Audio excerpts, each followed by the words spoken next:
Israel is different than all countries in the world. That's what we need to understand. Netanyahu says he's the leader of, he's the prime minister of. Israel's the nation state of people who were never there, whose ancestors were never there, and created in 1948. We don't have a right to vote. We have nothing, yet Israel says they expect stuff of us. Their idea of when to fight, when not to fight, is literally designed to be the opposite of the Golas Jew. I'm the Golas Jew. Yeah. I'm the exiled Jew. I'm that guy. We are that guy. Rabbinic Judaism is that. The Zionists and the anti-Semites both have an interest in making everybody think Zionism is Judaism. So here's the thing. I think you're asking the wrong question. Whether something is moral, I think the question is the theology true or not? Let's say there'll be a commandment to kill an animal, animal sacrifice. Yeah. That is the same as killing an animal to save a human limb or human health. There's the health of a soul. You don't have rationality there. You have a feeling.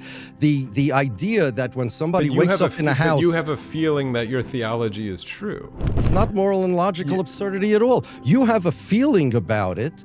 For all you know, could you prove that those animals are real beings with a soul or anything? I can't prove that you are. You might be a philosophical zombie as well. That's true. For all we know, for all we know, there could be 100 reasons why it's better to slaughter this animal. Now you're thinking, oh, that's disgusting. Listen to what he said. Dilemma Podcast, Jay Shapiro here. I had round 2 with Rabbi Yaakov Shapiro. As you can see, it's quite a doozy. That's a big timeline down below. It's actually sort of round 2 and round 3. So let me give you a roadmap to the conversation that we have in case you don't want to digest the entire thing or want to take it in parts. I'll be releasing clips of it as I've been doing lately for some of the long conversations.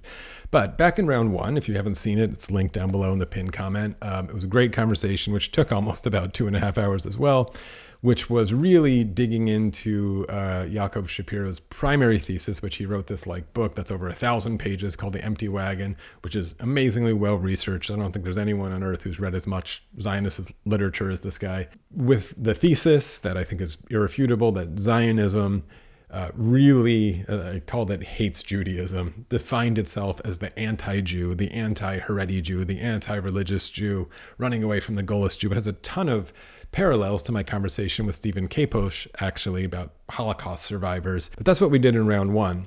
But near the end of that conversation, there was a thread sort of being loosened about the deep philosophical and existential differences between someone like myself and Rabbi Yaakov Shapiro, a religious person who follows and thinks the theology, he would say knows the theology of Judaism is right and is correct, and he's living in that world.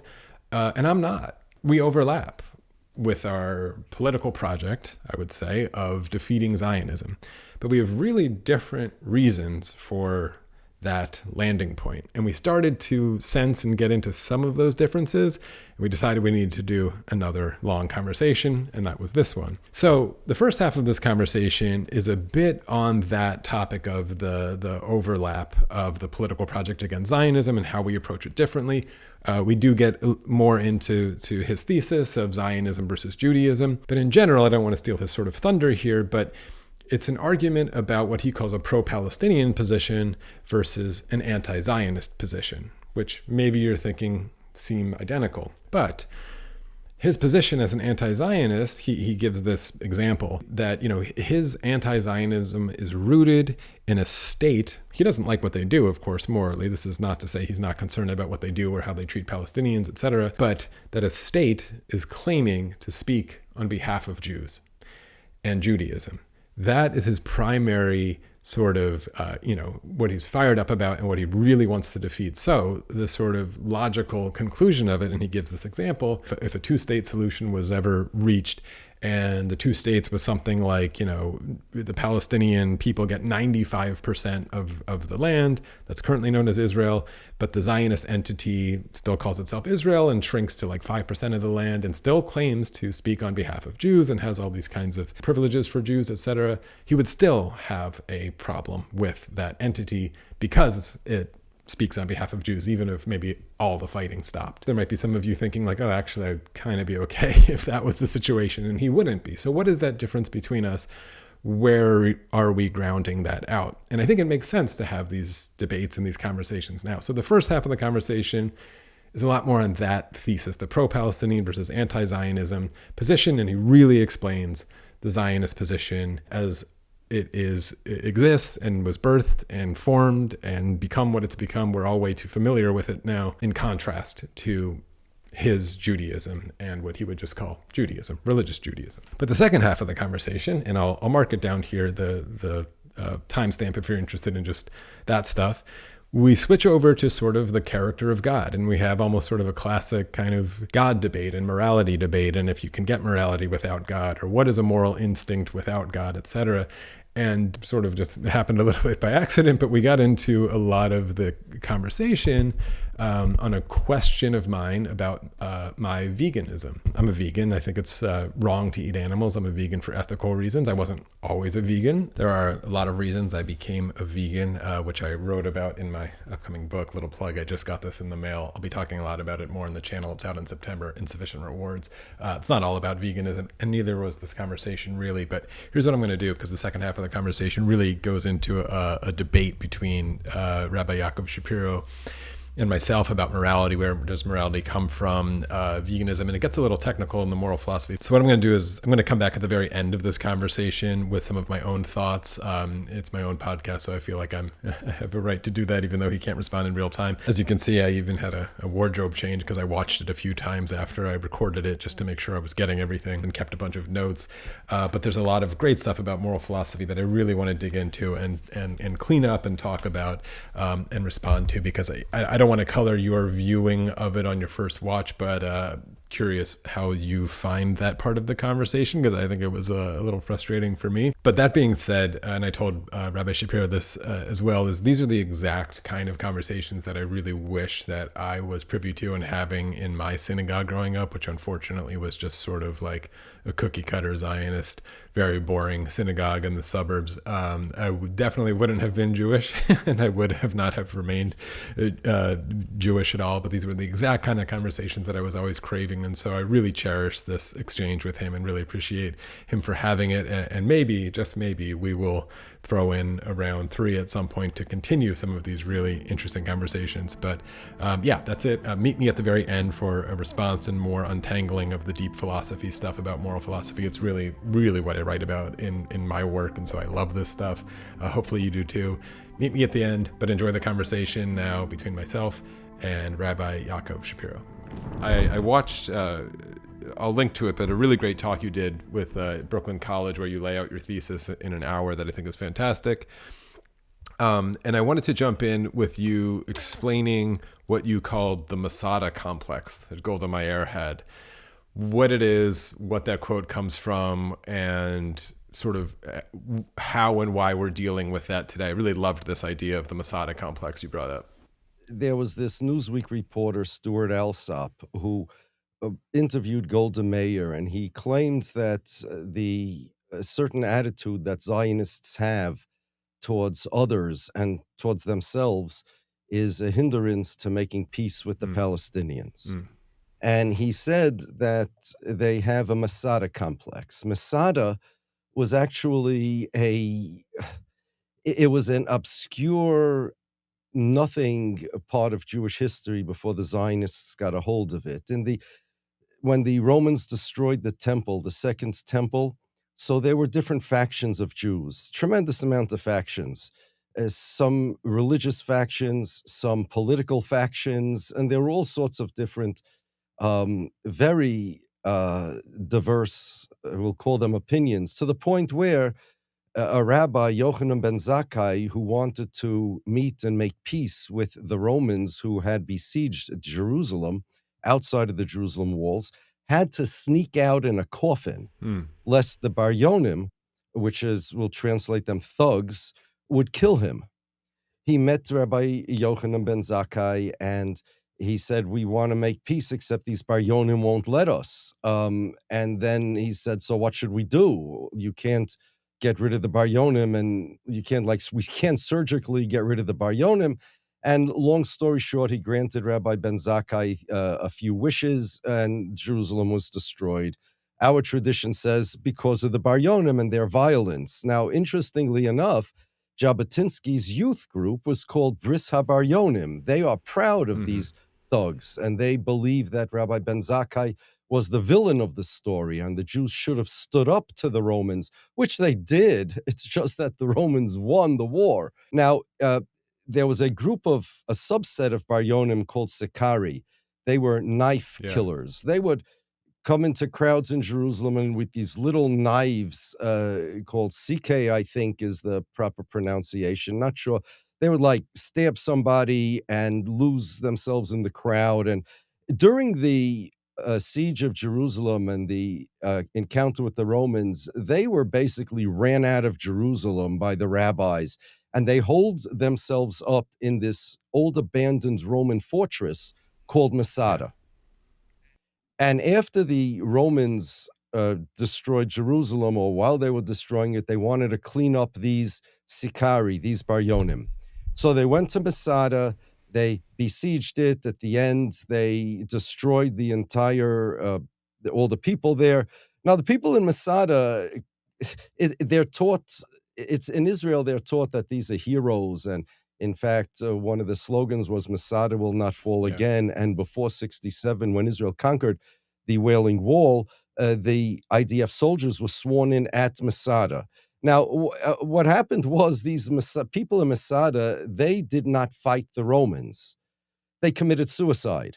And a lot of them didn't want to, but they were coerced into committing suicide by their leaders. Rather than get captured. There were some survivors, and they were the ones that told the story, and it's recorded in Josephus. If not for Josephus, we wouldn't even know that the story happened.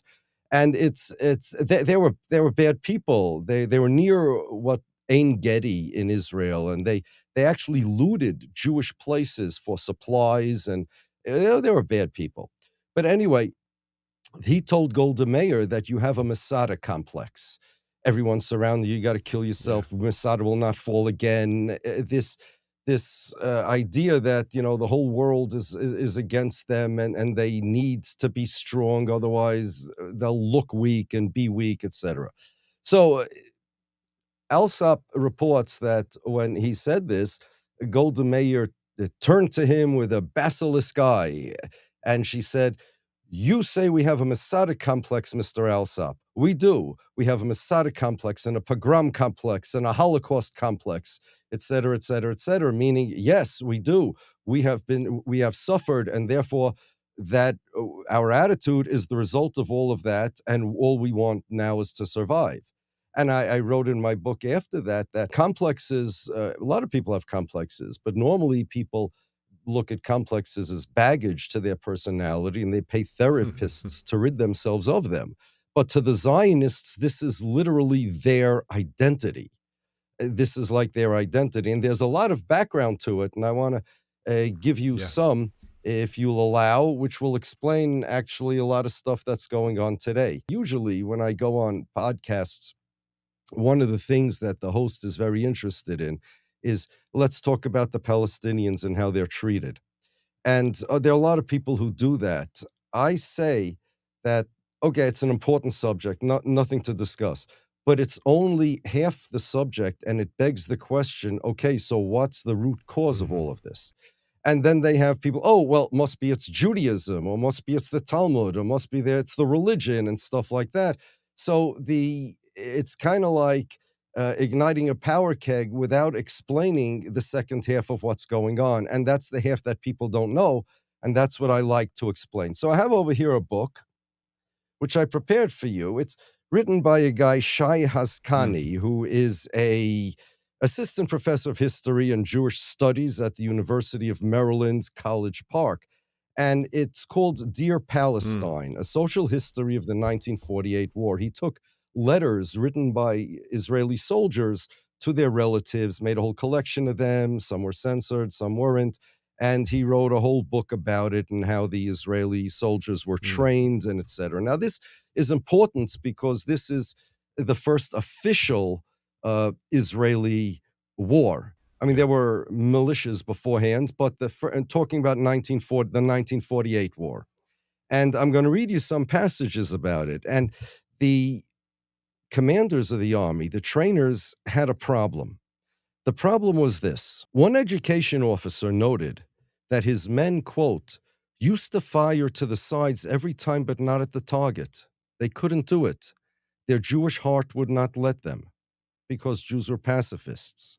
In an effort to devise a solution, the officer consulted Soviet wartime propaganda, specifically Volokholamsk Highway, a novel by Alexander Beck about the defense of Moscow during the Second World War.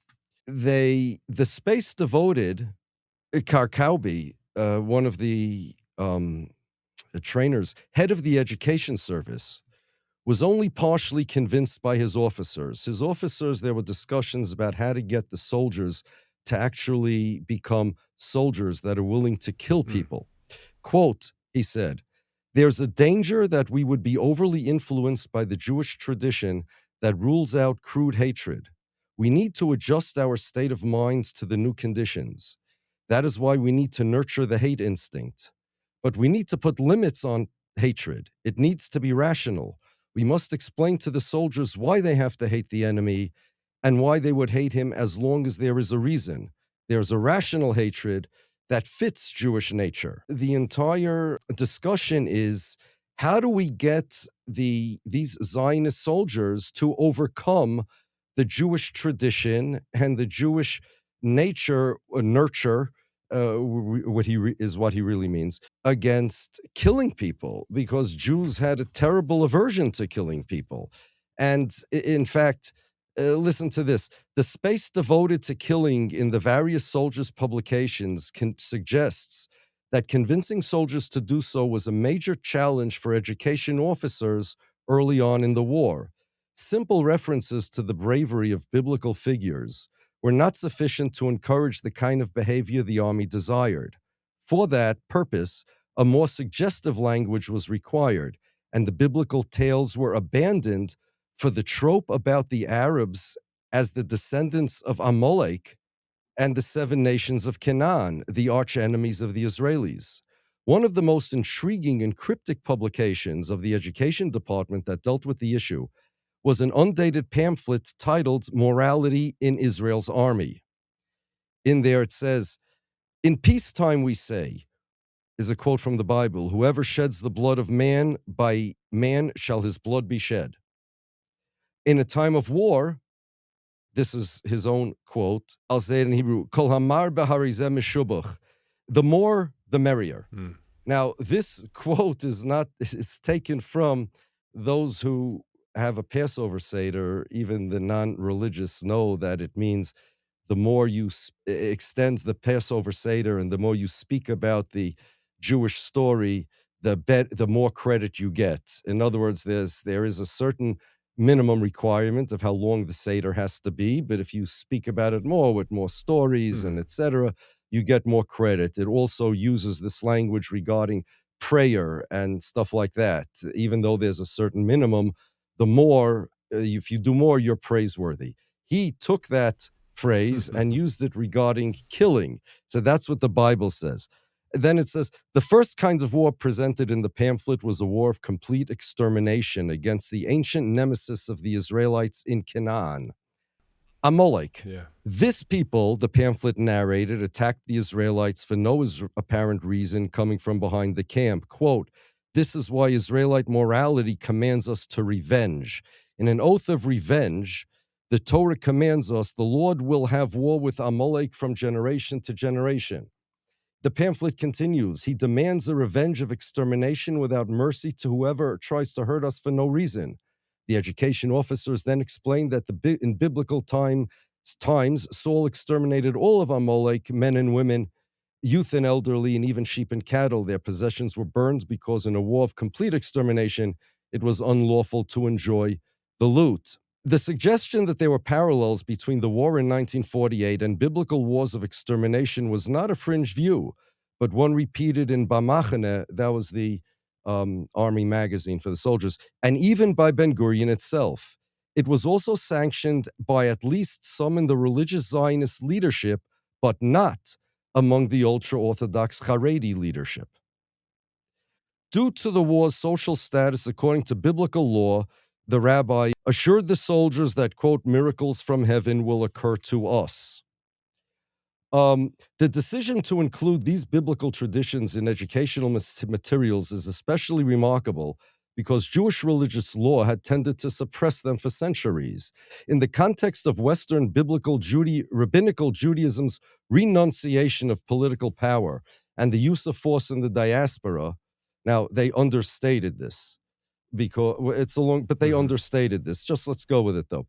It was often stressed that the example of the war against the seven nations of Canaan and Amalek was no longer applicable because these nations had vanished, and even if individuals from these nations survived, it was impossible to identify them with certainty. The revival of these traditions, at least in Palestine, probably should be attributed to the revisionists. Poet Uri Tzvi Greenberg, he died 1981, saw the biblical story of the annihilation of Amalekites as a roadmap to the Zionist struggle against the Arabs. He argued against those in the Yishuv who said that Jewish morality prohibited vengeance and cruelty against the enemy. Although scholars have downplayed the influence of the revisionist ideology on the political leadership of the Yishuv, and especially on labor Zionism, at least in educational materials, the influence was very significant. One more passage. Bringing in the story of the Nazis as Amalek in this context was meant to encourage the soldiers to fight. Now a quote. We need to remember them, the Holocaust victims, throughout this day. Their memory is blessed, but we must no longer cry. Our tears have dried out. From now on, we will grind our teeth and carry in our heart the holy commandment, remember what the Amalekites did to you. We shall remember that Jerusalem may not be under siege and distress because, quote, that causes the destruction of the temple to prolong. In other words, that there was this tension, Jewish tradition, what they call rabbinical Judaism, I just call it Judaism, we discussed this last time, is pacifist. It prohibits any of this. Amalek and these other things are understood theologically, completely irrelevant, completely descriptive, not prescriptive. Prescriptive is, we have 613 prescriptive laws, and stories about what happened with Amalek is not among them. Understanding them is an entire theological discussion, which I'm glad to have with you if you like. But it's not prescriptive, and it has nothing to do with Israel, and has nothing to do with Palestinians, as you saw. And in fact, the army educators had problems overcoming the Jewish religious attitude of pacifism and don't take revenge and no violence and all of this, and they wanted to make them into Zionists, and they used various tools such as Russian propaganda and things like that in order to do it. We have over here, it's called The Zionist Ideology by Gideon Shimoni. It says that the Zionists in general in their education, in a section called Zionism as a Secular Jewish Identity, they favored, the Zionists, religious traditions insofar as these could be pressed into the service of militant nationalism. They stridently extolled whatever strains of national assertiveness they could select out of the religion in Jewish history and contemptuously rejected whatever smacked of abstract spirituality and political passivity. In their eyes, the Bible was the main repository of the positive elements, whereas theological spirituality and passivity were the unfortunate legacy of the Talmud and later rabbinic literature. Yeah. In this respect, they were manifestly the heirs of Berdichevsky's Nietzschean diatribes. They did not get this militant ideology out of Judaism.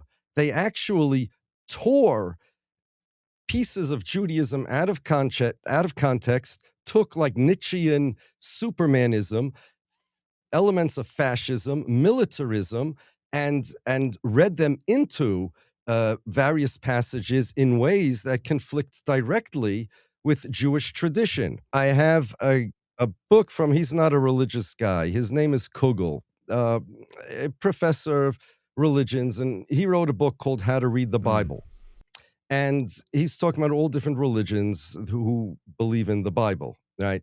But he says that the Jews, he says, you have to understand, and he's right about this, going to the Jews and presenting them with some thing it says in the biblical text is similar to going to a Christian and asking them, well, what do you do with this Old Testament text? The Christian will tell you, well, that's the Old Testament text, but that's not prescriptive. That's not what we follow. We have a New Testament and a new covenant and a whole new morality and ideology. The Jews equally will tell you, you cannot tell me that I need to follow what the text itself says in the Bible, because we have not a New Testament, but what's called an oral tradition and an oral law that interprets what they call the Old Testament in a completely different way than a fundamentalist would.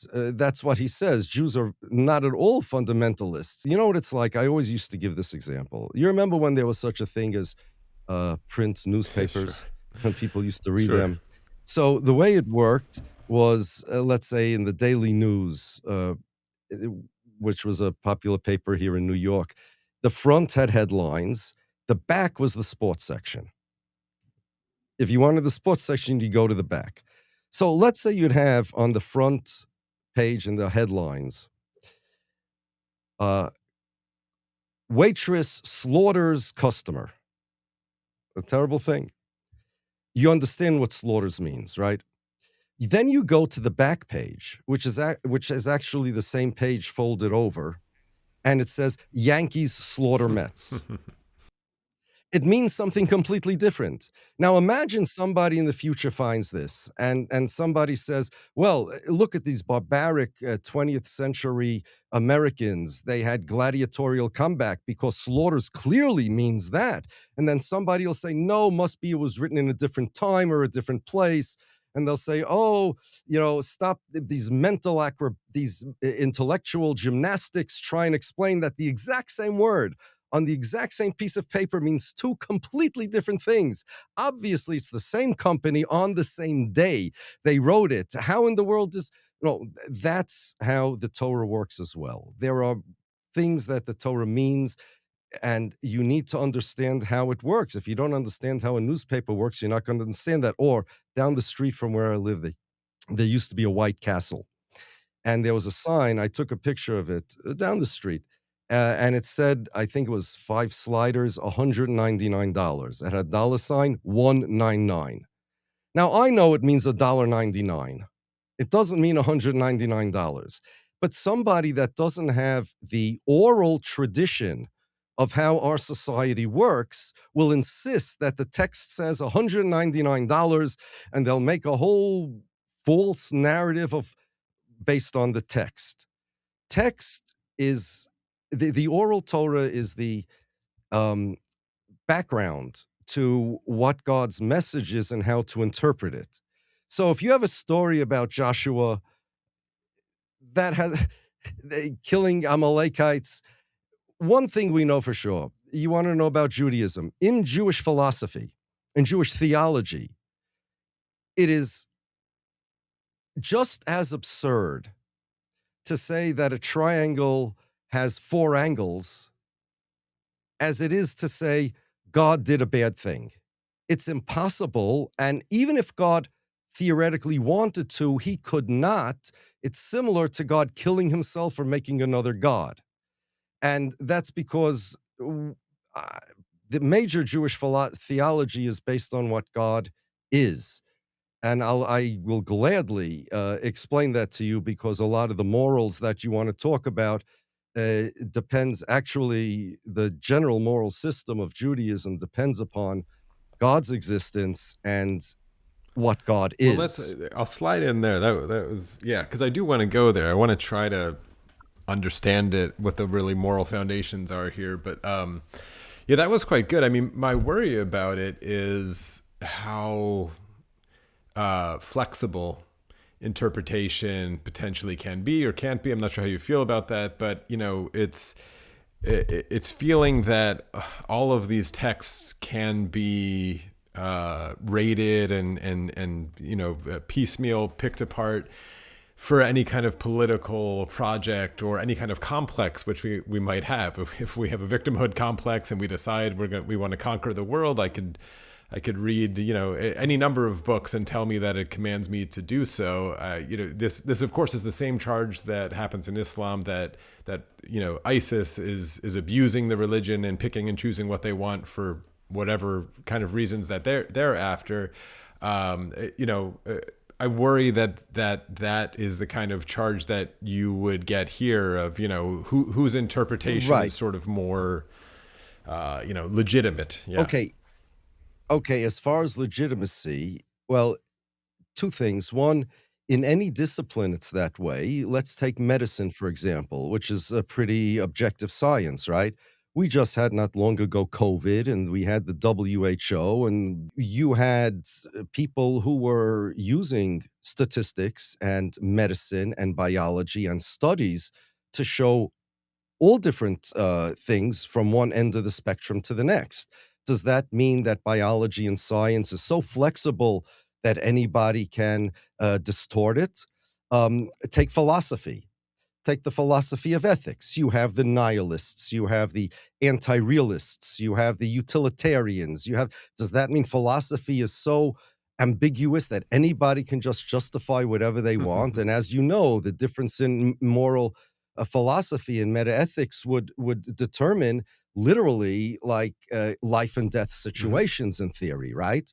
Law could do the same thing. So the truth is, a dishonest person or even a mistaken person can easily, or maybe not easily, depending upon how much of a vested interest he has, distort anything. But the texts and the tradition, we don't rely on the texts of interpreting the texts. Judaism relies on an oral tradition. We believe that as the generations go by, we become less and less able to interpret the traditions. So once we had Moses, then we had prophets. We don't have prophets anymore. We don't have people who speak to God anymore. We don't have open miracles anymore.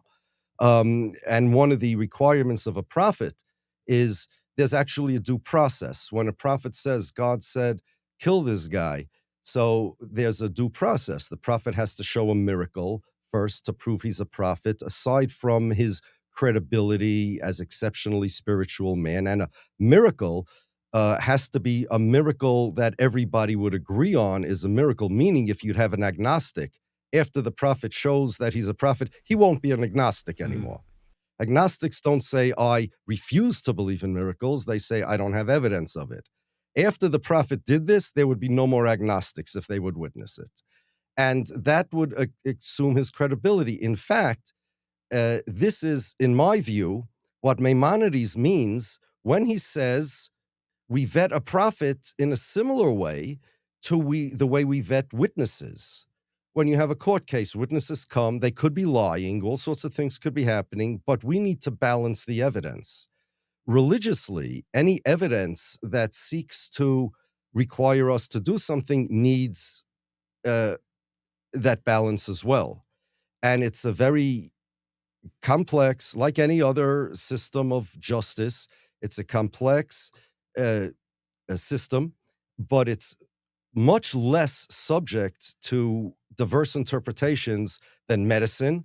I mean, part of the control is that if you reinterpret it, you end up with a different religion. Look, Christians tell me that Jesus is in my scriptures. Muslims tell me Muhammad is in my scriptures. Zionists tell me Zionism is in my scriptures. There are atheists who tell me murder and mayhem is in my scriptures. Fine. I say that none of those understand the scriptures as well as I do, and if they would sit down with me, they would see that. The least of which, by the way, are the Zionists and the atheists. However, the scriptures are not what we follow itself. It's the scriptures with the understanding. It's like in the newspaper. How could a newspaper be subject to misinterpretation? Can you say that the Yankees actually slaughtered the Mets, and let's do that next time we get on? Kids in camp. Oh, you have a baseball game. The Yankees are your role models. And they'll say, oh, look, Yankees slaughtered Mets. Let's take out our knives and kill the other guys. Can they do that? Well, if they wanted to, if they were evil people to begin with, sure they could. Would that be honest? No. Would that be evil? Yes. Could any normal person demonstrate that? Also, yes. the scriptures are less subject to distortion. Scriptures, our tradition, not scriptures, because again, the newspapers aren't a scripture. Use your experience and your knowledge of society together with the newspaper, and then you'll come up with like the $199 sliders. Yeah. There are so many things in society where the letter of the law or the letter of the newspaper or the letter of the advertisement, we understand intuitively because of our experience what it means. And we have very, very clear rules. And yes, it will take an entire course, an entire semester, perhaps like the equivalent of an entire degree to study this. And I'm distilling it as best I can in the few minutes that we have. So I would say that, no, it is not really, it is distortable equally, or even less so than medicine is distortable. Part of the control also is that whereas medicine, you have a guy like Fauci and the WZO who we rely on in kind of an authoritarian method to tell us what we need to do for our health or what requirements we have.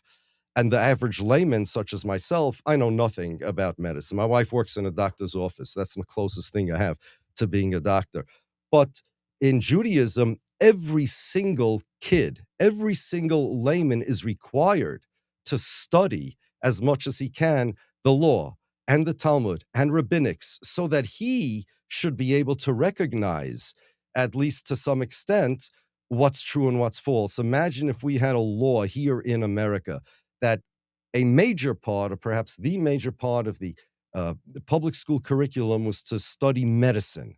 At the very least, maybe they'll be able to figure out should they or should they not have a vaccine. There was old Rabbi Shapiro, his name was, Meir Shapiro, a seventh cousin of mine, which is not really a relation. And he had in Europe, it was the first big yeshiva in the format that we have today. He was looking for 1,000 students. The building is a medical school today in Lublin.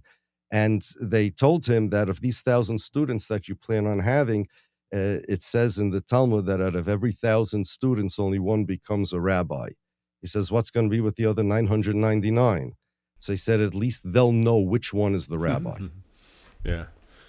So education plus tradition, plus debate, as you yourself mentioned that you saw in that little page of the Talmud that you opened, that type of debate and education and training in this. So yeah, there are controls that I don't really believe that it can be distorted. All right, that's fair. But all right, let me give you one more that I got because people really liked our first conversation. Who were non-Jews, who are very, I think, looking for the kind of argumentation that you're putting out in the world because they don't want to hate Jews, but they certainly hate Zionists and they hate what they see that Israel's doing, and you're giving them a really good, showing them the historical and theological reasons why this split has happened.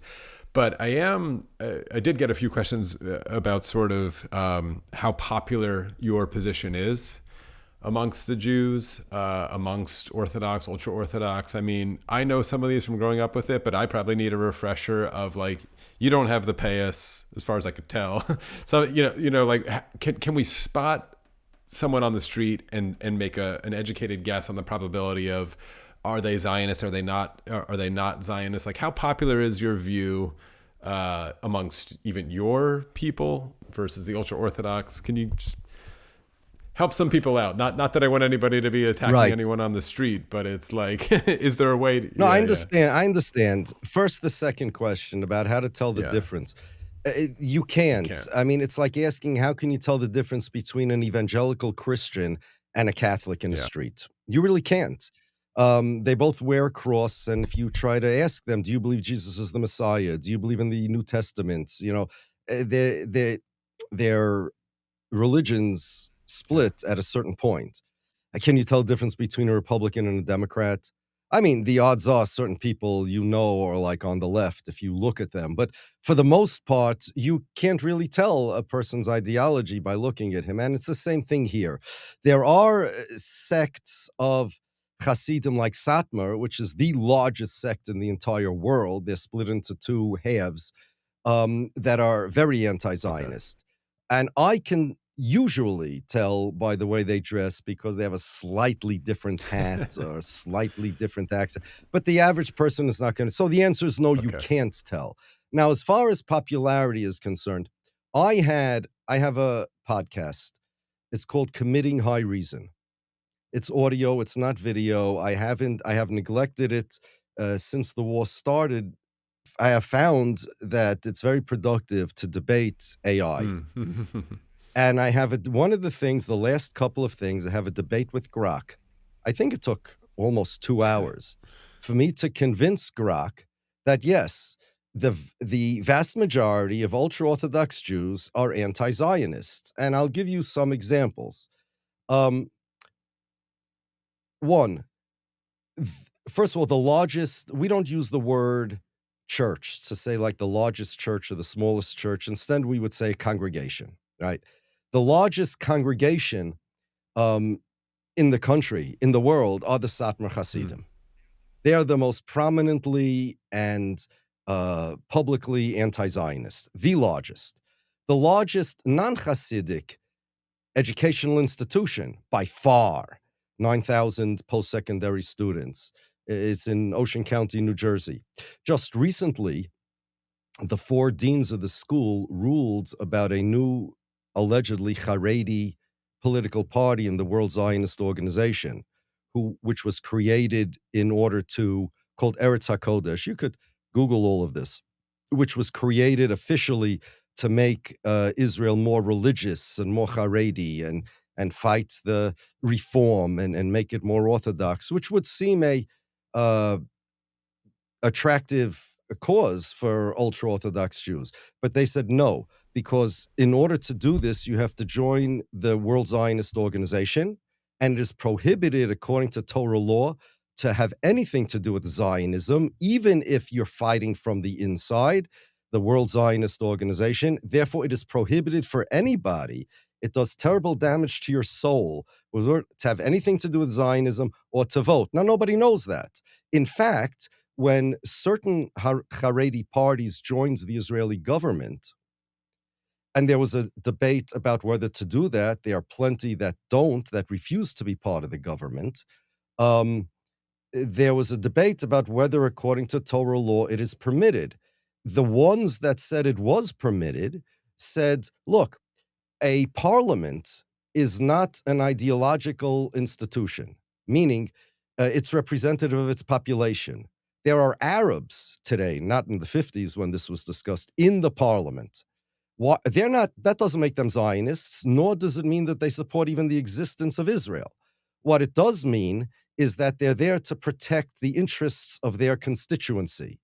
And therefore, since a parliament is not a Zionist organization, it is a representative organization of the ideologies of the various segments of the population.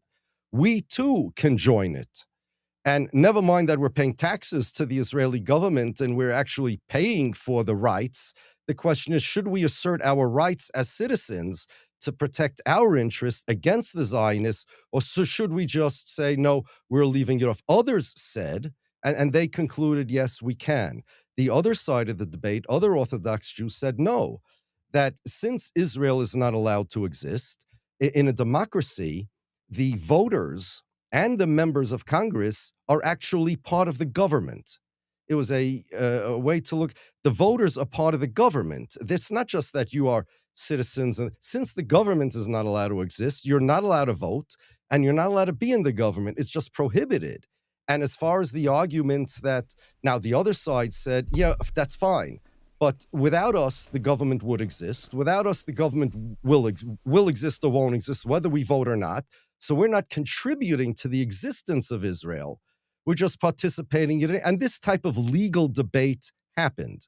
But even the ones that joined the government said it must be made clear that nobody should think that because we're joining the government, that means we are any more anti-Zionist than our colleagues that refuse to join the government. We believe that legally we're correct and they're incorrect. But it's not because, like, imagine the Arabs, right? Imagine Arab parties joining the government. Now, the Zionists, for their part, they want the Haredi parties to join the government because they want people to think like your friends do. Well, they're joining the government. That means they're part of Israel. That means they're Zionists. Well, no. I mean, I know the Arabs also had this kind of debate. Should they join the government? Should they not? And it was the same type of debate, but it doesn't make them Zionists. Let's continue.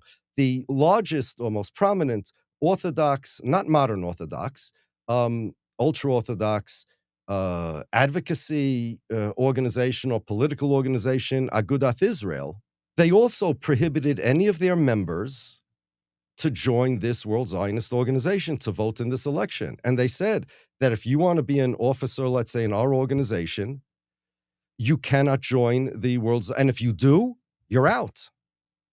Now, nobody knows about it. Now, the reason nobody knows about this is two reasons.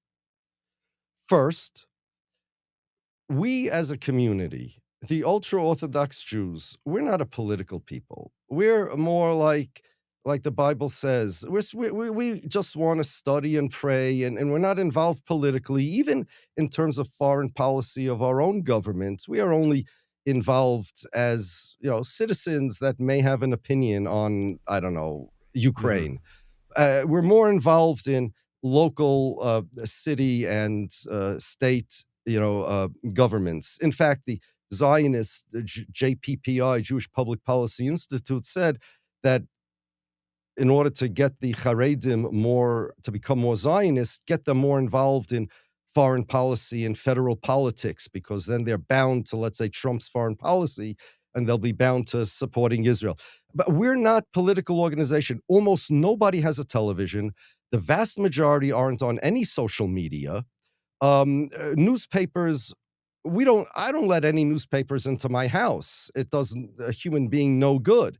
If I want information about what the Zionists are doing, so I have over here for you set up the CIA's report on the Zionist attitude towards the partition plan. You get it from more controlled places, scholarly places. So we're not, as opposed to the Zionists, who have literally a country, and they have literally they have a nuclear-powered country that has a multi-billion-dollar ministry of Hasbara, of propaganda, and Zionists and Jews all around, wealthy people, guys like Ellison, guys like these guys, Miriam what's her name? Adelson. Adelson, these people who their entire Judaism, my Judaism is studying and praying and gaining mitzvahs and things like that, and staying away from society, in cultural society in general, because it's just a bad influence on me, as opposed to the Zionists, who literally have no obstacle to going around telling everybody, okay, Zionism is part of Judaism. Not to mention, literally an entire country. They have a country that calls itself the Jewish state. So we can't even compete with them. The Satmar Hasidim, because they have a mandate from their rabbi, who, with an incredible stroke of wisdom or divine inspiration, however you want to look at it, said in 1961 that because people think that the Zionists and Israel represent the Jews, they become anti-Semites because of that. And therefore, it's a great mitzvah for people to tell everybody that Israel doesn't represent the Jews. And that's why you have people, these Satmar guys on Twitter and places like that, even though they speak English as a second language. Twitter is easy because to go on YouTube, you have to speak English. You can't use first Google Translate or, AI or something like that. And even then they're kind of not everybody's comfortable, going out in public or, having their own Twitter account. So we're absolutely, we're outgunned, but the numbers are like that. Secondly, the Zionists and the anti-Semites both have an interest in making everybody think Zionism is Judaism. The Zionists want to do that in order to make people who criticize Zionism anti-Semites. Their strategy is, make anti-Zionism, anti-Semitism, so that everybody in the public will now have a binary choice. You either don't criticize Israel, or at least agree to Israel's right to exist, whatever that means, or you're an anti-Semite. And now there are people that'll say, fine, if that's the choice that you force me to have, I'm an anti-Semite. Yeah. Right? They want people to have that binary choice. And the anti-Semites also want people to think that Judaism is Zionism. So the Zionists want people to think Judaism is Zionism in order to legitimize Zionism by saying it's Judaism. The anti-Semites also want you to think Judaism is Zionism in order to delegitimize Judaism by claiming that it's Zionism. I have a disagreement with many other anti-Zionists, meaning let's say the leftist anti-Zionists, these kind of people. To them, being a Zionist or an anti-Zionist means siding with the Israelis or the Palestinians. I'm more of an anti-Zionist than they are, because I ask these people, let's say there would be a two-state solution, in theory. And let's say even the Palestinians get 95% of the land and the Israelis get 5% in the Negev desert. And let's say the Israelis are happy and the Palestinians are happy. You have any problems with Zionism anymore? No, everybody's happy. Well, I'm not happy. The reason is because Israel is still Israel. It still claims to be the state of the Jews. It's still an ethno-state. The Palestinians are out of the line of fire. Nothing changed about Israel. See, Israel is still an attack on my religion, attack on my morals, attack on my values. As you just saw, everything that I read to you just now would still apply even if the Palestinians get their own state and there's peace. Peace is not enough. And therefore, I don't want, and it's worse than that. You know, people come to me and they say, as a Jew, and this is really the sticking point, and about 50% of the pro-Palestinians agree with me, 50% don't, or maybe it's even 60-40 disagreeing with me. But it's a very emotional decision. Because you're Jewish, you have a responsibility to criticize Israel. I say that's Zionism.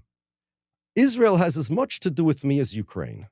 Israel has as much to do with me as China, and that's anti-Zionism. Zionism means that Japan is to the Japanese what Israel is to the Jews. Israel has nothing to do with me. I could be against them, and I'm against, let's say, what's happening to the Uyghur Muslims, and I'm against a lot of things. But nobody comes to me and says, and everybody should be involved to whatever extent. You know, everybody has their pet human rights issues and things like that. But to come to me because you're Jewish, therefore you need to weigh in on what Israel does. That's what I call the Jane Fonda effect. So you remember Jane Sure. Fonda, and she was a big... Yes, now the Jane Fonda effect was, she was so effective, I mean, until she posed with that anti-aircraft tank or whatever it was, because she was an American on the side of the North Vietnamese.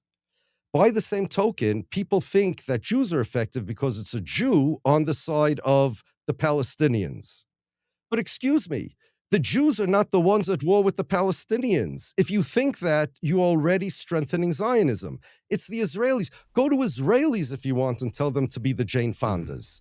But because Israel's the Jewish state, and people believe Israel's the Jewish state, which, by the way, is the worst thing for the Palestinians, because if Israel's the state of the Jews, it's not the state of the Palestinians.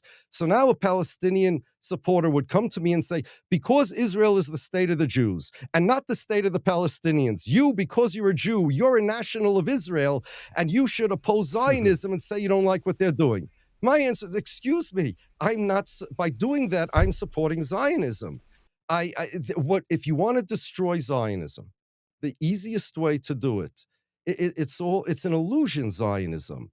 It's very simple. The claim that Israel's the state of the Jews is a unilateral, intellectually absurd claim. Because we don't get a vote. Yes, it's the right of return, but Israel is different than all countries in the world. That's what we need to understand. It is the only country in the world that claims to represent, meaning Netanyahu says he's the leader of, he's the prime minister of, Israel's the nation state of people who were never there, whose ancestors were never there, and created in 1948. We don't have a right to vote. We have nothing, yet Israel says they expect stuff of us. They have expectations of us. Did I ever read you the 1952 status law, how Israel says that they expect things of the Jews? They expect the Jews to cooperate and help them with all Jews moving into Israel.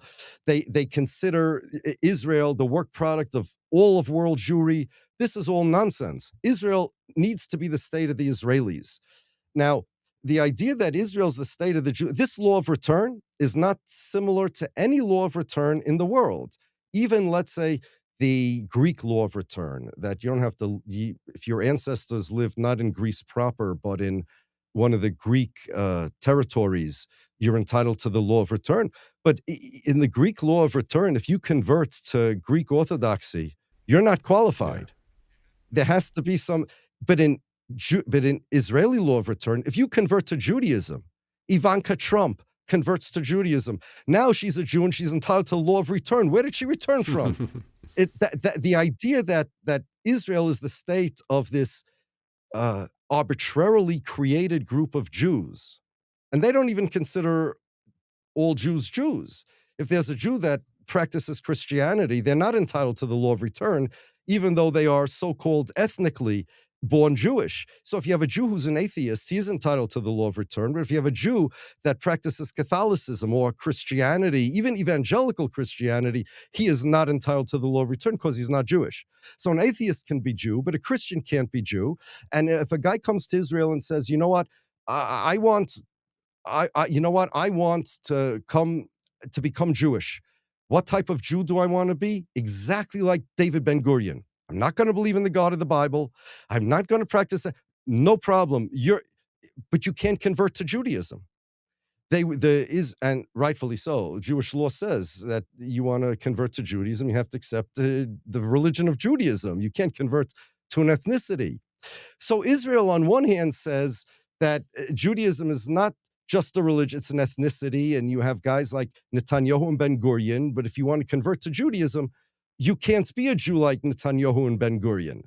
I mean, if I go to Germany, I marry a German girl, and, well, let's say a German girl goes to Germany, I want her to be Jewish, and she marries a German man, and they have German kids, and they speak the German language, and they imbibe in German culture, and etc.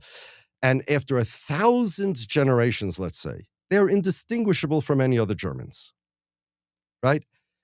But in Israel, if you are a loyal Israeli citizen, if you're a Druze, you go to the IDF, you believe in Zionism, you speak Hebrew perfectly. After 1,000 generations, you are still not, Israel is still not your country because you're not Jewish by Israeli law. But if you go to Belgium to an anti-Zionist rabbi, and he converts you to Judaism, you're now qualified for the law of return. Yeah. Zionism makes no sense. Yeah.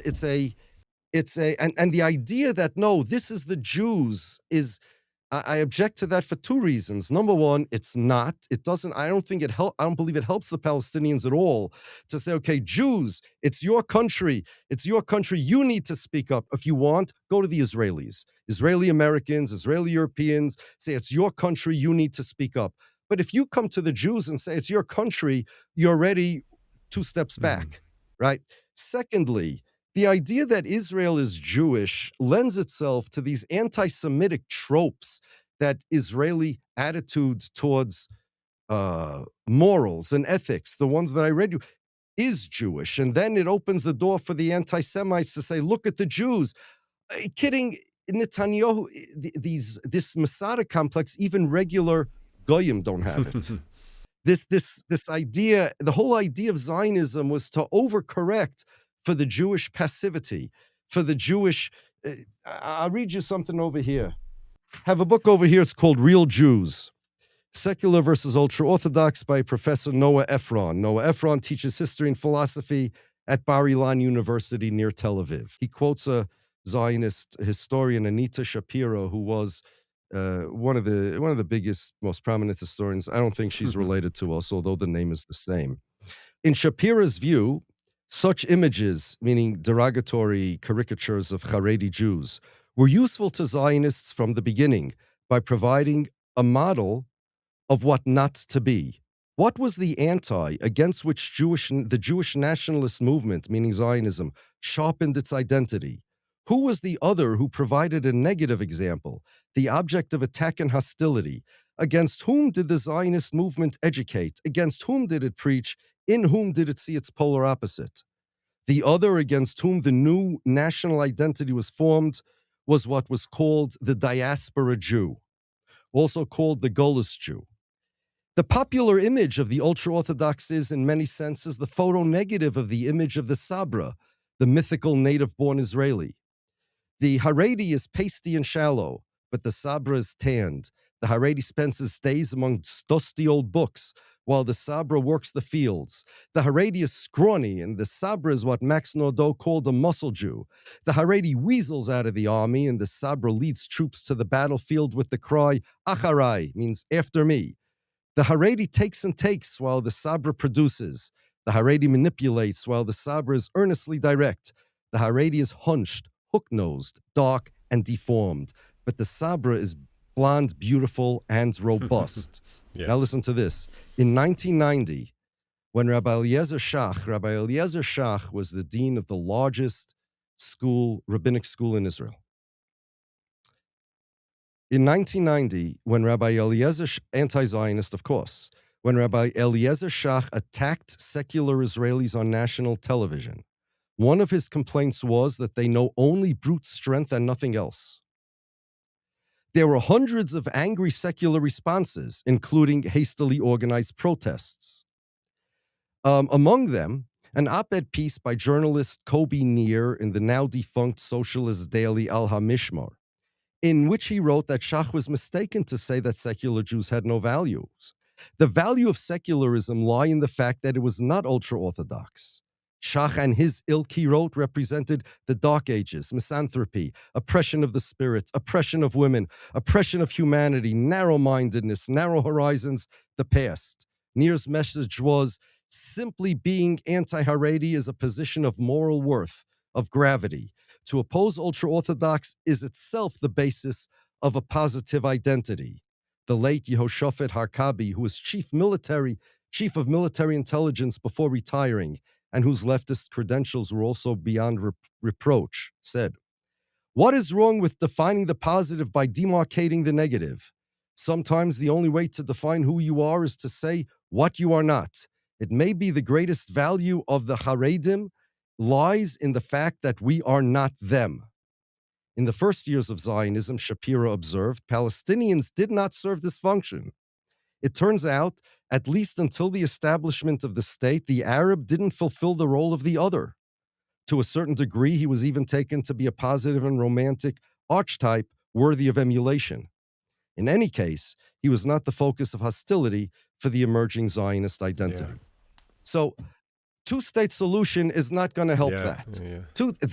Brute strength. And if you want to understand why Zionists do what they do, we need to understand this. One more thing, if I may pull out one more book. This is regarding Israel's wars.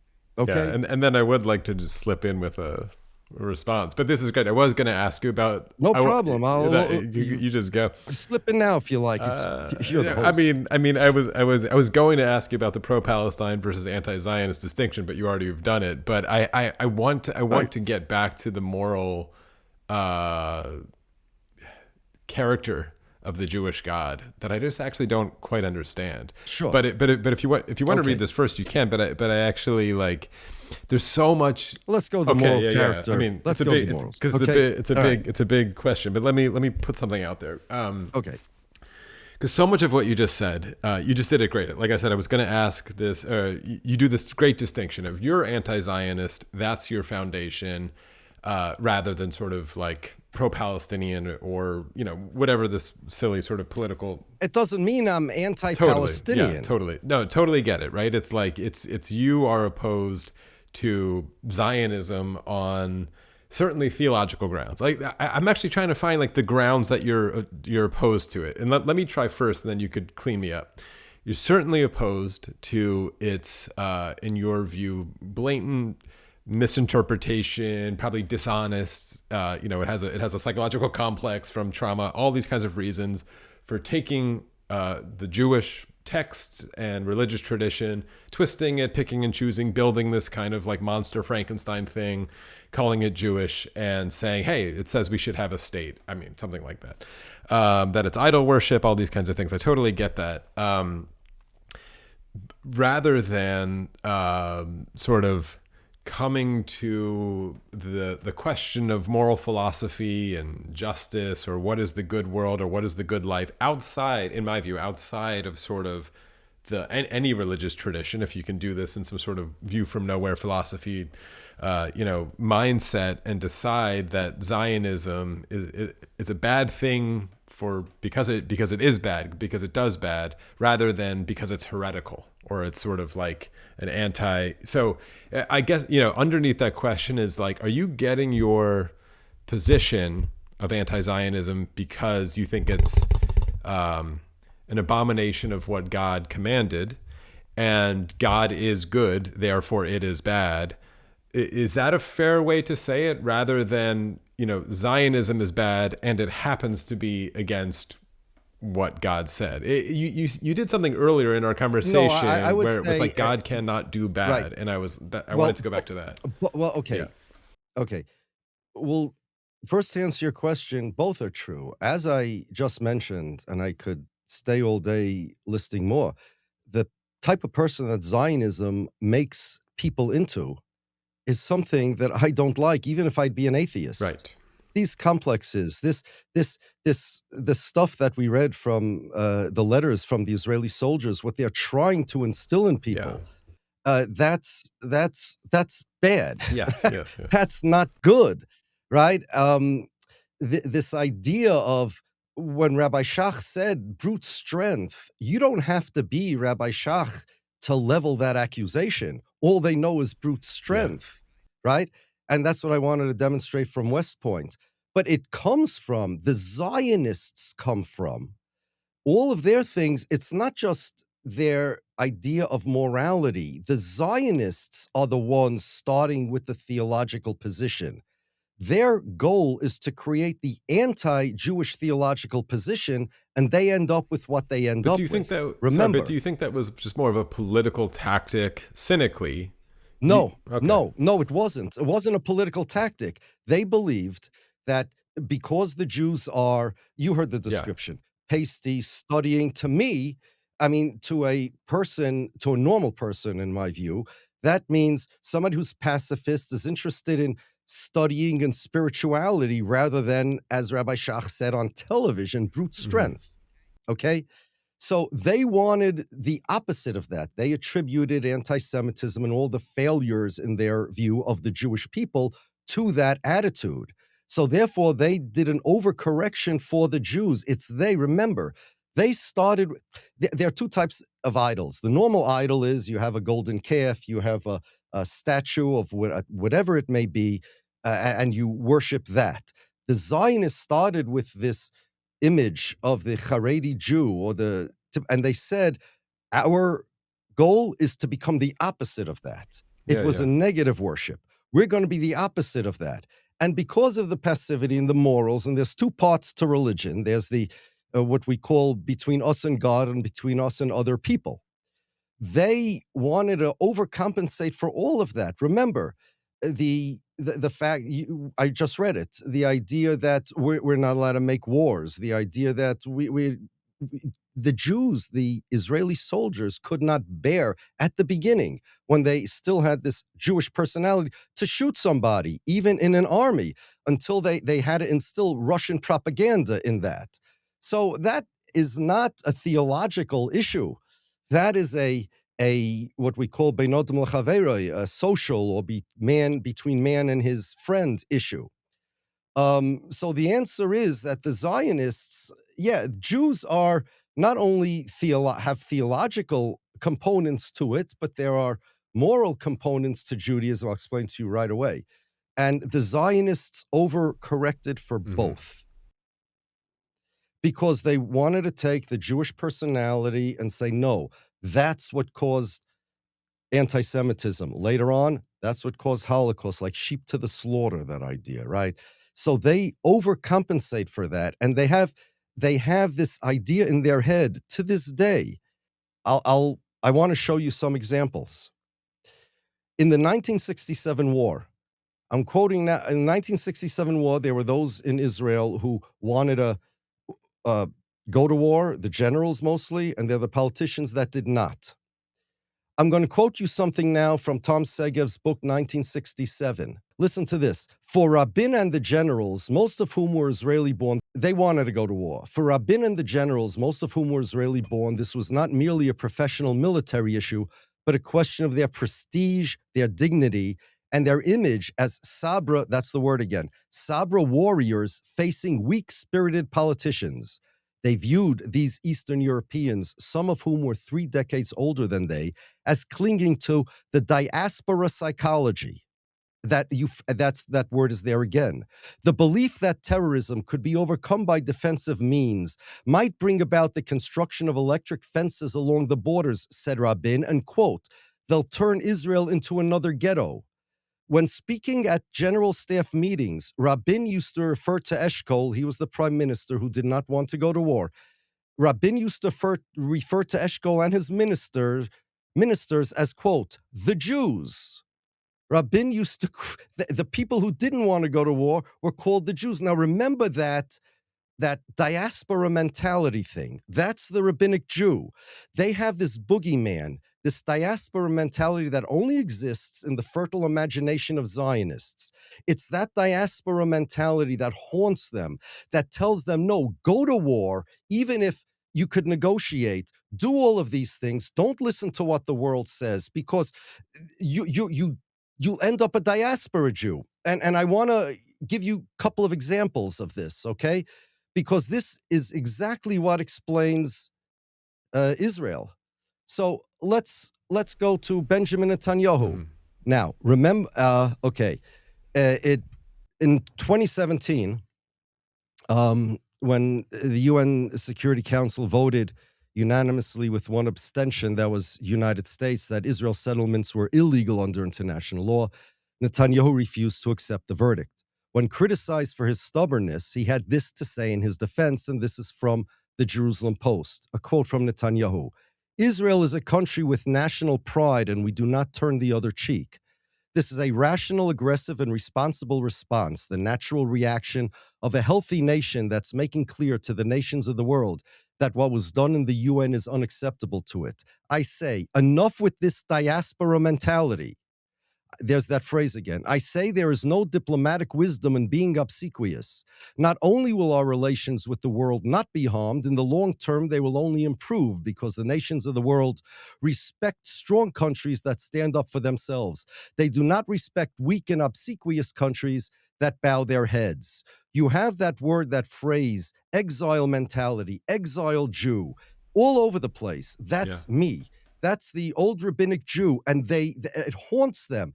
Should they dare do something less aggressive than they do? Well, that's because you're an exile Jew. Now, I want to play you something. I have it on my mixer. Yeah. This is Netanyahu claiming that the people that wanted him to accept the UN Security Council's legal verdict they're exile Jews. Enough with this exile mentality, right? The general said that the prime minister in 1967 that didn't want to go to war was like an exile Jew. Now, listen to this. I'm playing you a clip from Jonathan Pollard, who was the spy, right? Now he's more militant than Netanyahu, more militant than the military of Israel. And he's explaining why Israel's military is so passive. Yeah. Listen to this. A lot of people have asked me, like, what is going on with the military? What is going on with our government? Why do they think this way? And my answer has been, after 2,000 years of exile, it's quite clear that some of us really need to spend some time on the couch, so to speak.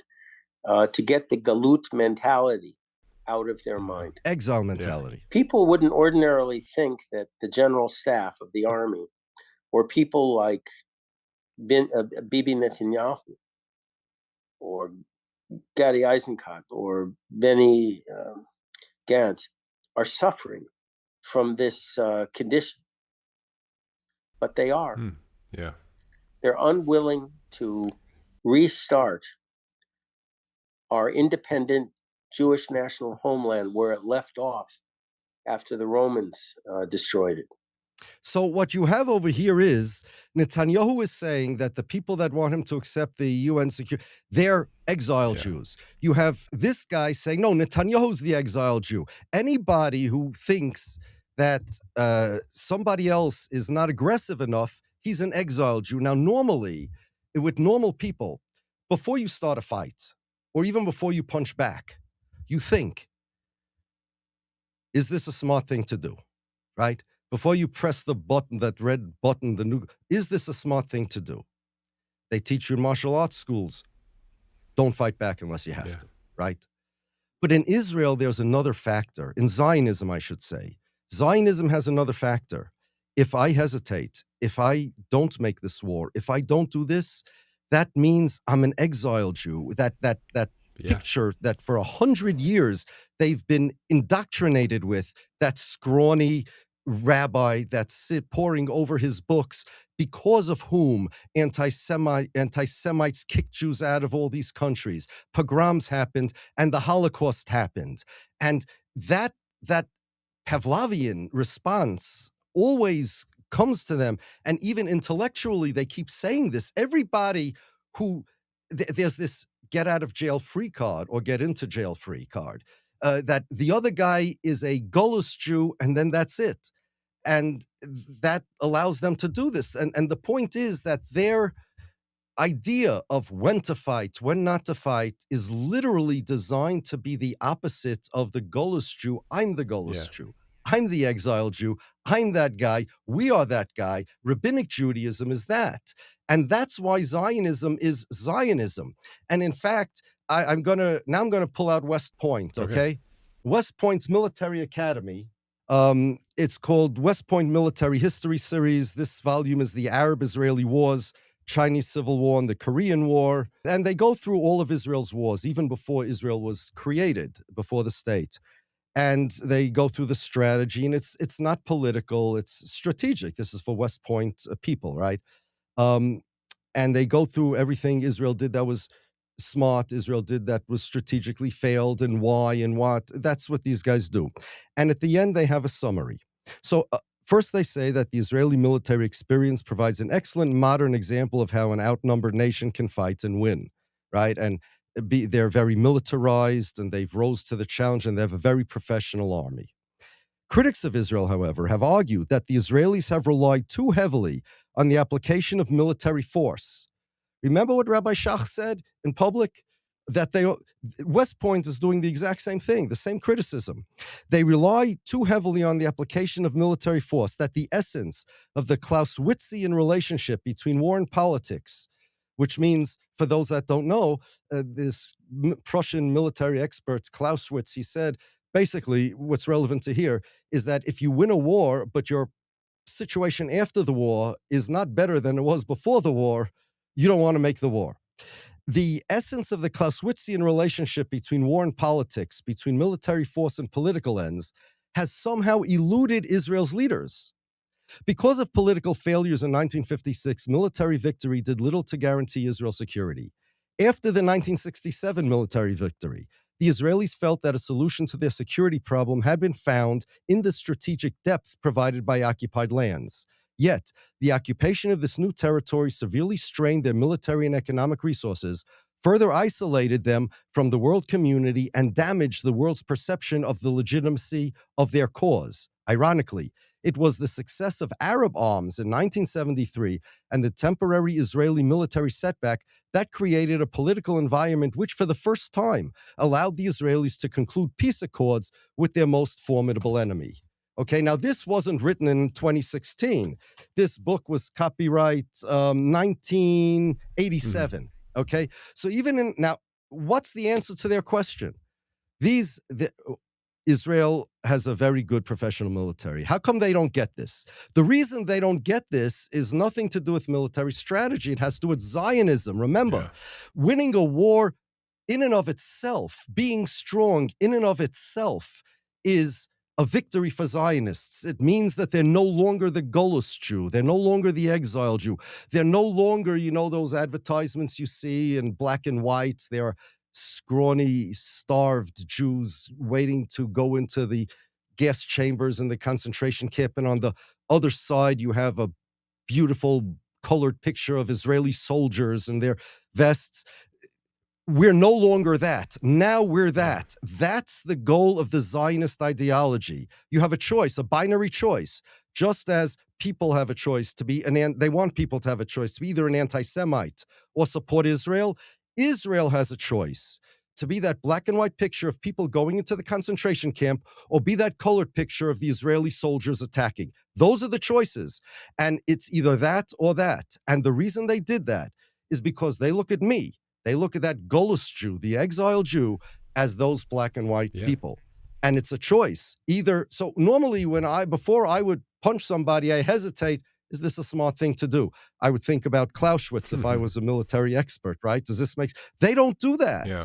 They have other calculations. It's Zionism. And how ironically, that people say, it's the Jewish state, so it must be it's Judaism. It's the opposite, because they want to be the opposite of Judaism. Judaism was an obstacle to their goals and aspirations of who and what to be. Now, if you want, I can explain to you about God. We don't have much time. You're going to say to me about God. Because I do have a question. Yeah, my question, if I can form it, about God here is, and moral philosophy, is if you're saying Jews are pacifist, and Judaism teaches pacifism, obviously, I'd love for you to tell me, and I know you have an answer to it, of like, well, why is there so much violence in the Old Testament, and, a lot of violence done, maybe by God, or that he didn't prevent. The problem of evil is a problem for all religions. But, the moral philosophy critique against pacifism is like, well, pacifism sounds great, but it is this, absurd position where if I walk down on the street right now, if I leave my apartment and I see someone, raping a woman in the alleyway, and I could go punch him in the face and stop this awful crime from happening. Well, pacifism says I can't do that, and I just have to allow this to happen. And, the sort of Hobbesian, and I hate Thomas Hobbes, but the Hobbesian view of the world is that pacifism is just handing the world over to the bullies.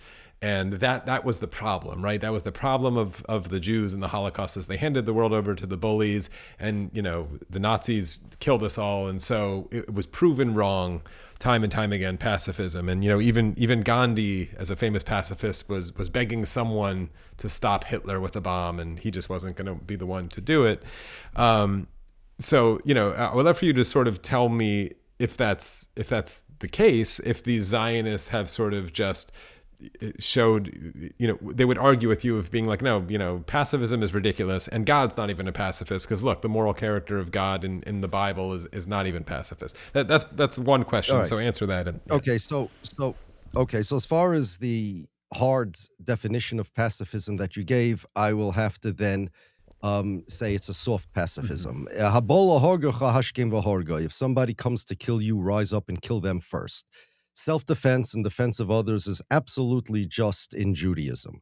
When I say pacifism, I mean we don't start wars, we don't make wars. If we have a choice, that's the point, between making war and negotiating, then we negotiate. And not only that, it's worth giving up a lot of things rather than shedding blood. And it's worth going out of your way to maintain the peace. Now, what the limitations are, so for that we have laws, we have a Torah, we have a halacha that tells us with precision, accuracy, very granular.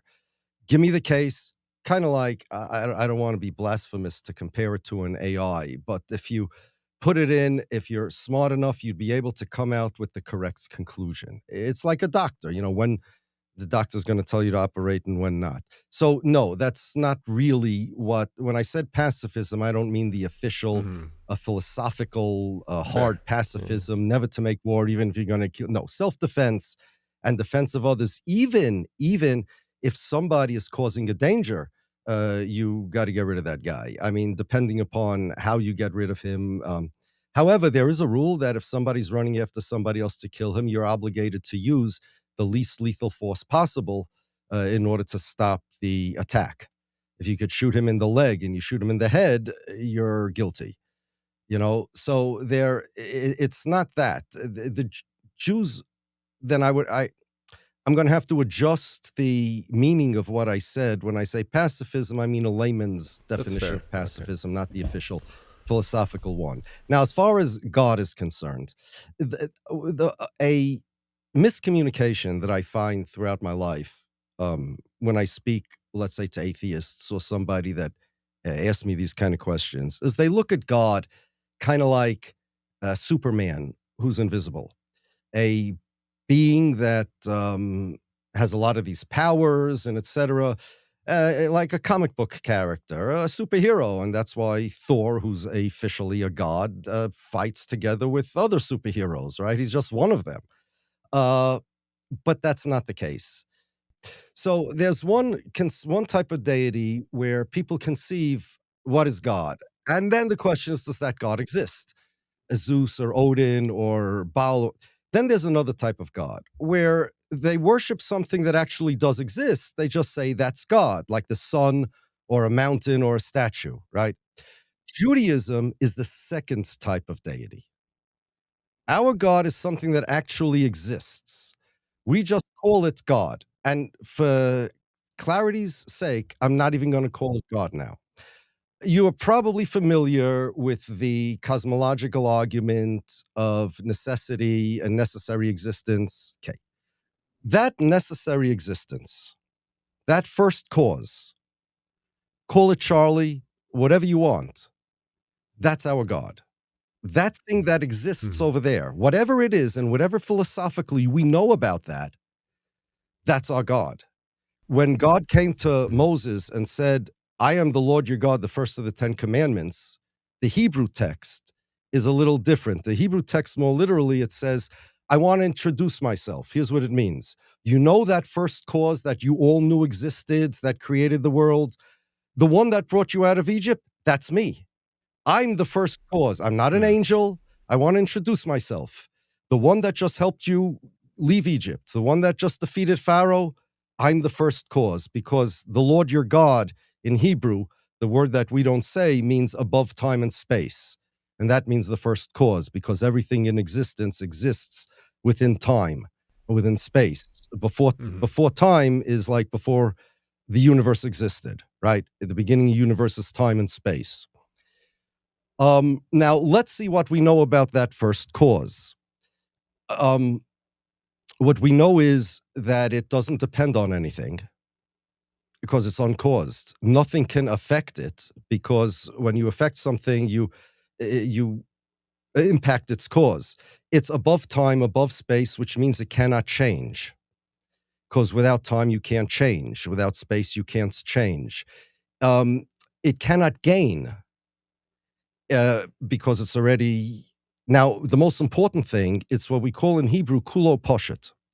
And I'm going to give you now my answer to David Hume's objection to this idea, which will demonstrate. Okay, so David Hume said it's not true that every effect has to have a cause, because you can imagine in your head, and that's what he believes, if you can imagine something, it's possible. Imagine things popping into existence without a cause. I say he's wrong, and you cannot even do that. And let's try it. Go ahead, Jay. You're going to be my experiment if you volunteer.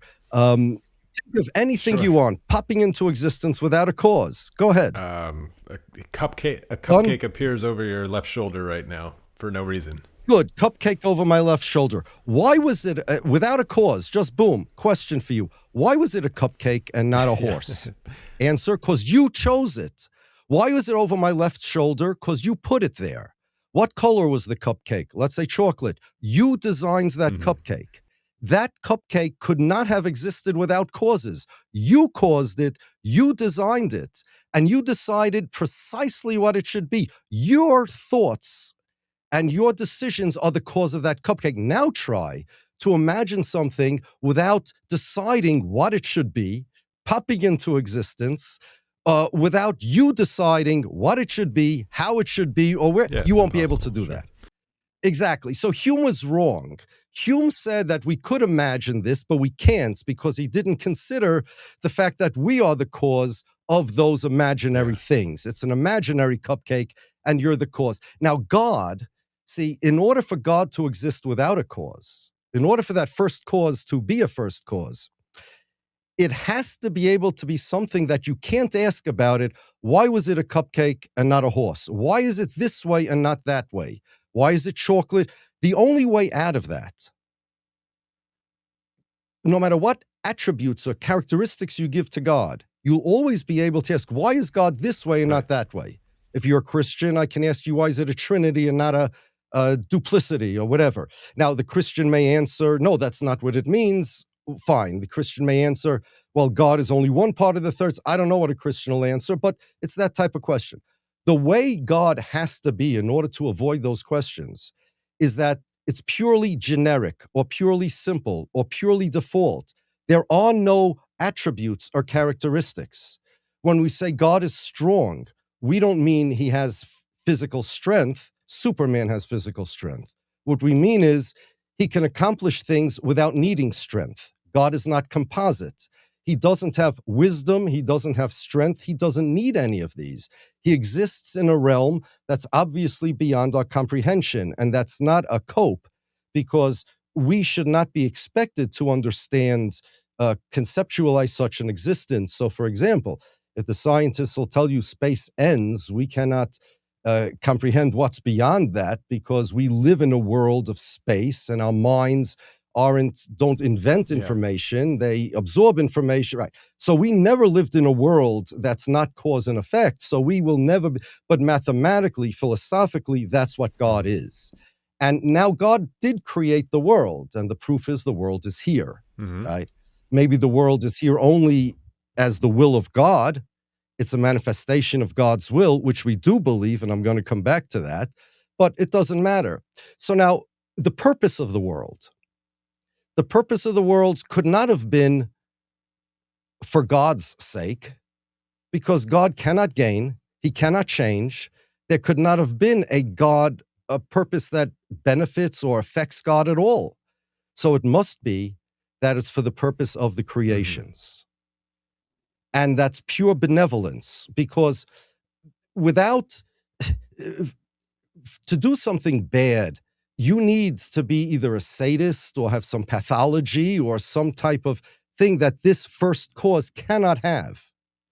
So it must be benevolence. Now, you want to know about pain and stuff like that. Here's the problem. So God says, I mean, look, if I was God and I wanted to create a world with benevolence, I would make at least my situation a lot better than it is now, right? A couple of yachts and stuff would do me, but that's not what God wanted. There's suffering in this world. And I would ask, like, what would a world that a perfectly benevolent God create look like? Everybody would have perfect lives. Nobody would ever die. Everybody would be perfectly happy. There is kind of such a world, and he did create it. Well, the world is the world of God, of perfection. If we can't measure it in physical happiness, but it's a world of perfection.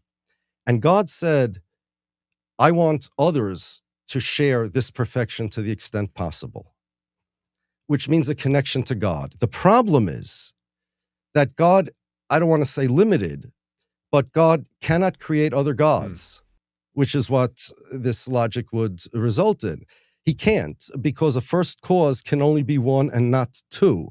The reason is because if anything is two and not one, there has to be a limitation that makes one end over here and two start over there. If you have two books, two ideas, two colors, and since God is first cause, he's not composite, he doesn't have any of these, there can only be one. So what he did was this brilliant, God-brilliant thing. And now comes our theology, okay? Well, one of the problems is also that God, so perfection, pure happiness is a connection to God. That's what flourishing would be. That's what success would be. That's what the old perfection, that word we'll use, is a connection to God, or getting close to God. As close as possible you are to God, the closer you are to perfection. Now, what God did was, the problem is that God can't be a taker. He's only a giver. He can't take even if he wanted to, because he can't gain. So in order to get godliness, that's what God wanted to give, godliness. You can't take it as a gift, because that's an oxymoron. You have to earn it. You have to deserve it. So here's what God did. So God wanted, number one, that the benefits that the creation should have is a connection to God. And two, they have to deserve it. They can't take it, because that's an oxymoron. He didn't want to give them yachts, because that's all relative. And he wanted to give what's not relative, the perfection. So here's what he did. He took his essence and created these consciousnesses in the image of God, consciousnesses. And now these have to be able to, through free will, that's the only way to do it, deserve a connection to God on their own. So what did he do? He translated or articulated his essence into concepts. Those concepts we call the Torah. And now he had to give these consciousnesses, souls you can call them, the tools to be able to fulfill the Torah, which is God's will, thereby creating a connection between them and God. So one of the concepts is you have to honor your parents. That's a godly concept. So he said, I got to create a world where people have parents and they don't reproduce like amoebas. There's human beings. There's mercy. So I'm going to create a world where there's opportunities for mercy. I'm going to, and the whole world is reverse engineered. Just like an airplane is engineered, every screw for that purpose of flying a group of people from point A to point B, the world is created in order for people to be able to connect to God. Now, you do have a moral instinct, a moral sense, but that is only true because it's a God-created world. God created the world with certain instincts that he wanted us to have, because the whole world is just a reflection of how to connect to God. That instinct that's so difficult to define, right, is only there because God exists. If you were to ask me if God would say, thou shalt kill, would you kill? Well, if God would say, thou shalt kill, number one, your instinct, your moral instinct would say to kill. But second, God cannot say anything other than he did. Because this first cause can only be the way it is, it's not arbitrary. God's existence is not arbitrary. It's the first cause can only be totally simple, totally without boundaries. Therefore, his will could only be one way, the way to connect to him. God is not arbitrary, and his will is not arbitrary, which is why, by the way, one of the reasons, in my mind, idol worship is such a terrible sin in the Bible. Because once you change God and you make him Superman, or you make him Odin, or you make him something, or you make him quantifiable, you just destroyed morals, which civilization is based on. Because morals are godliness, and they cannot be any other way except the way that God willed them. Now, can I ask just the a Torah clarifying question? go ahead. Did you say that I have moral instinct that can only be sort of implanted by God? Did I get that? Well, in theory, nature could do it, And but the bottom line is that this is by accident. You could have a moral instinct by accident because nature is either design or accident, one of the two. You could have it by accident, sure. But the meaning of that moral instinct would be very different. The meaning of the moral instinct by accident would be that, life is, I don't know what, a ride on a midnight train going nowhere. And you could, have fun and be a nice person and fulfill. The moral instinct is like this. And I want to answer a question that you asked on another one of your podcasts. My observation about this moral instinct, and it's only my observation without the theology, is that it's an instinct, not an intuition. Intuition is something that your brain knows, you just don't know how it knows it. When I walk outside, a lot of times I think I forgot something, and I don't know what I forgot. You know what? And I'm always right. I did forget something.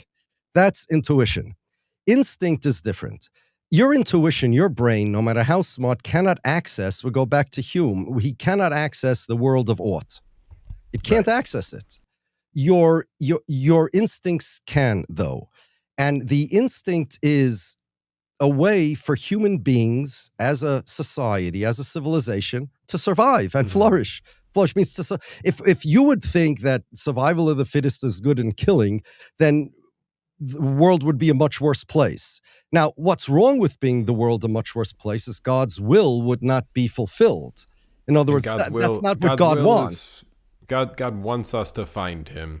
And now find him. God wants civilization to work. God wants civilization, right? Now, and I prove it to you. You asked a question on one of your podcasts. You said, I'm curious. Yeah, some philosopher, I forgot who it was. I'm no more familiar with philosophy as opposed to, except for Jewish philosophy, than any other random guy. A guy who has a new pair of sneakers finds a kid drowning in a lake. Oh, this is Peter Singer. Yeah. Peter Singer. So he runs into the lake and he ruins his sneakers. That's the right thing to do, right? But then when he gets home, and Peter Singer, I think, said, no, well, what he should do is go home, sell his suit and his sneakers, because there's always, right. But let me ask you. Sorry, I just want to, this is Kwame Appiah responding to Peter Singer's famous drowning child. If people look it up, it's a child drowning in a small pond, and Kwame Appiah did that response to kind of defeat utilitarianism. Yes, go defeat utilitarianism. Okay, so now here's my question. Let's say, according to that guy that had the question about Singer, right? But after I sell my suit, I think to myself, well, what about selling my car? Yeah. And my house? Yeah. And my neighbor should sell his house. So the question this guy is asking is not, should I save the kid, but should civilization and society be completely different?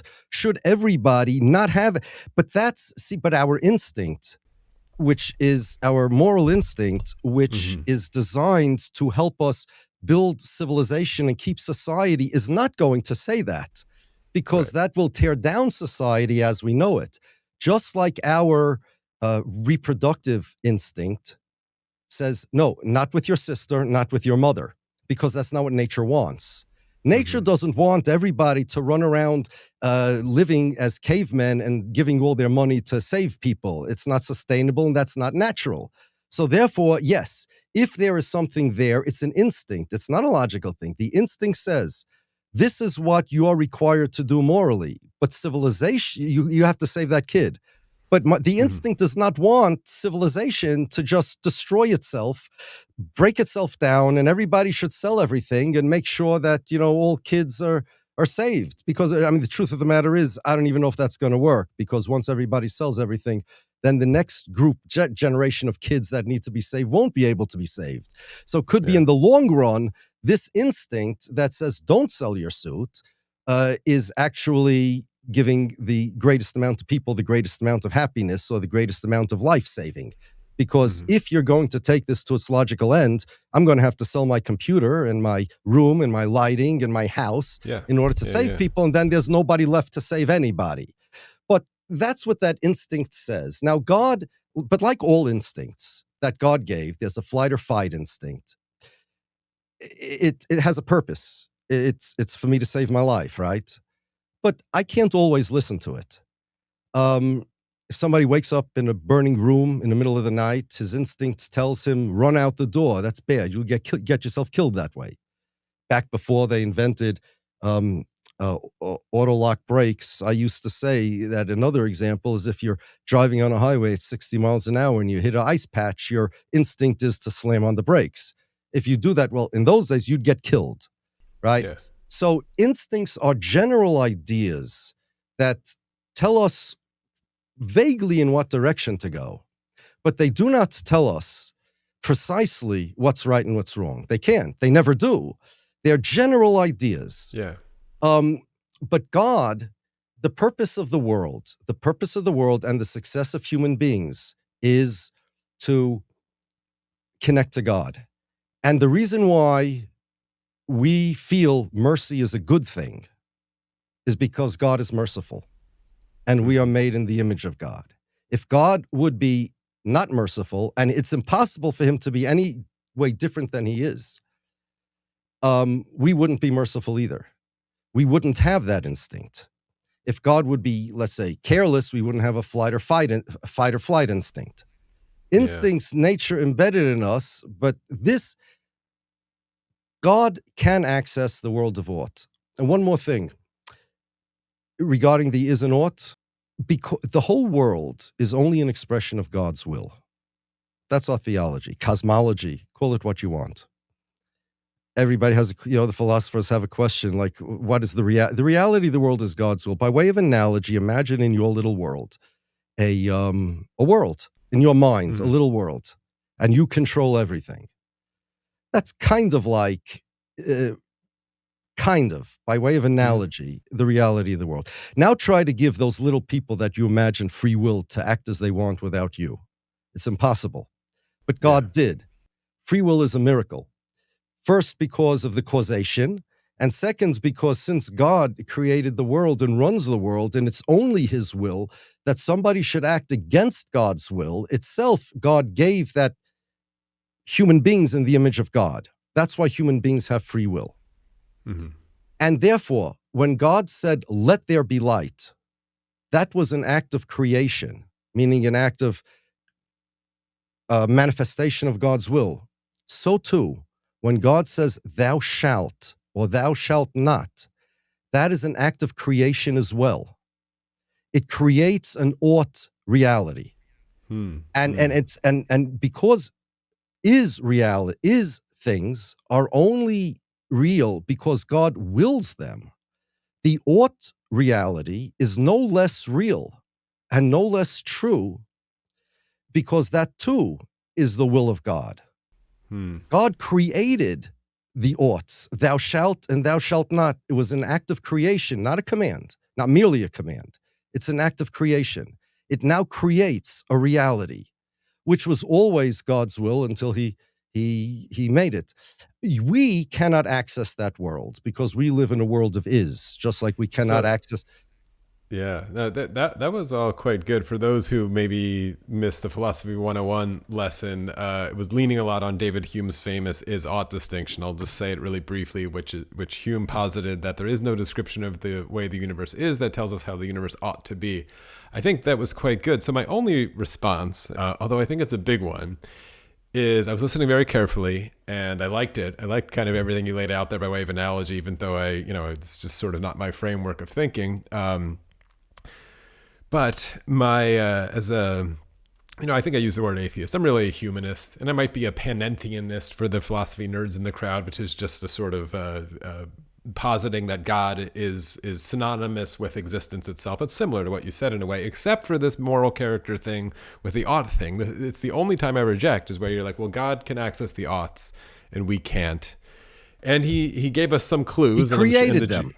He created the ought. I might even accept that. And he, certainly the Jews believe he gave us some clues when he passed down the Torah, and he gave us some guidelines and what maybe what he's thinking those oughts should be.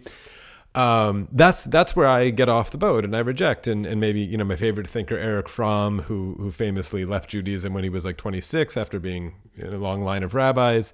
became a very strong humanist, because I think that's and maybe there's something to respond here about that human morality, my morality. It has nothing to do with God's. Might be better than God's. I'm not interested in what God says about the oughts.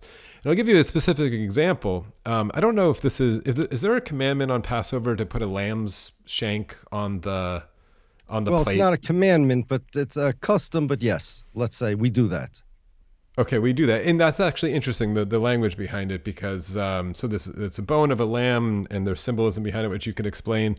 But I'm vegan, and I believe it's morally, through many reasons that I could talk about. I don't eat animals, and I don't consume animals, and I think every Passover Seder that happens that night, where they're putting a lamb's shank, a bone on the plate, is ridiculous, is morally absurd.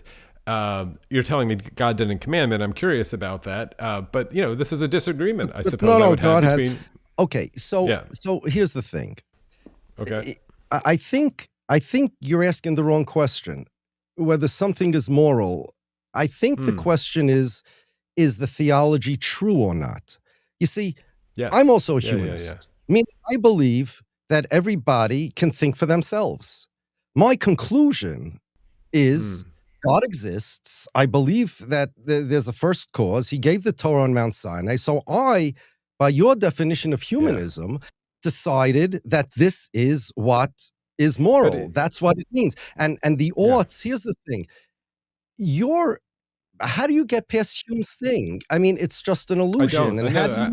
I don't think Hume was wrong. I think Hume is undefeatable. Yeah. He is undefeatable. I agree with that. But I want him to be wrong, but it's right. Not. So if I'm right, let's assume I'm right. All right. If God doesn't exist or anything like that, and you think that morals and God was the first type of deity, the Jewish God, that it was created by humans to find a spiritual and moral life and perhaps to ground morality in some imaginary thing, then you're right. Then I don't care about any of this. Then really I would lean, certainly I would be an anti-realist and perhaps even a nihilist, at least when nobody's looking, But whatever it is, it doesn't matter, because it's just, then fine. Then you're right. Let's say you're right.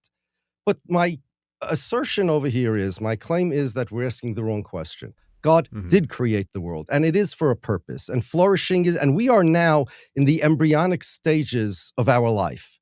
We are immortal, hopefully. And you know what it's like? It's like, imagine you're an employee, and every week you see that your employer took off a little too many deductions from your paycheck. And you go complain to the CEO, and he says, listen to me, between me and you, I got some deal going on, and you're going to be making a lot of money. And you say, you have no right to do this. I don't want you to do this. And he says, fine, if that's what you want. At the end of the year, when that deal comes through, and anybody who got the 5 or 10 cents taken off of their check is now a multi-billionaire, your only complaint is going to be, why did you not take off more from my paycheck?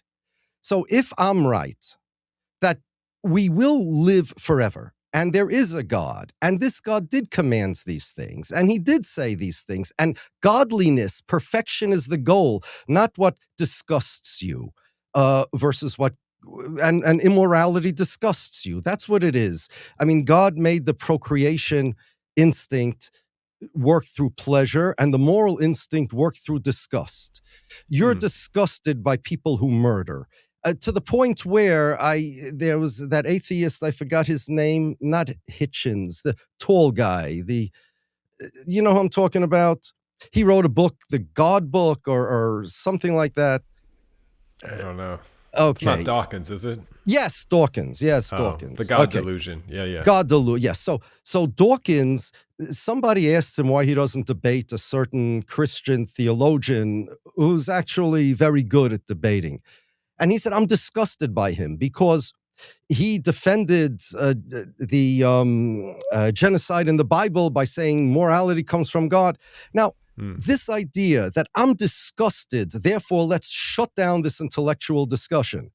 This disgust is how the moral instinct works. Even if you don't believe in God, you're disgusted by immorality, and you look down on immoral people. But that's just an instinct, which may or may not be true. If I'm right,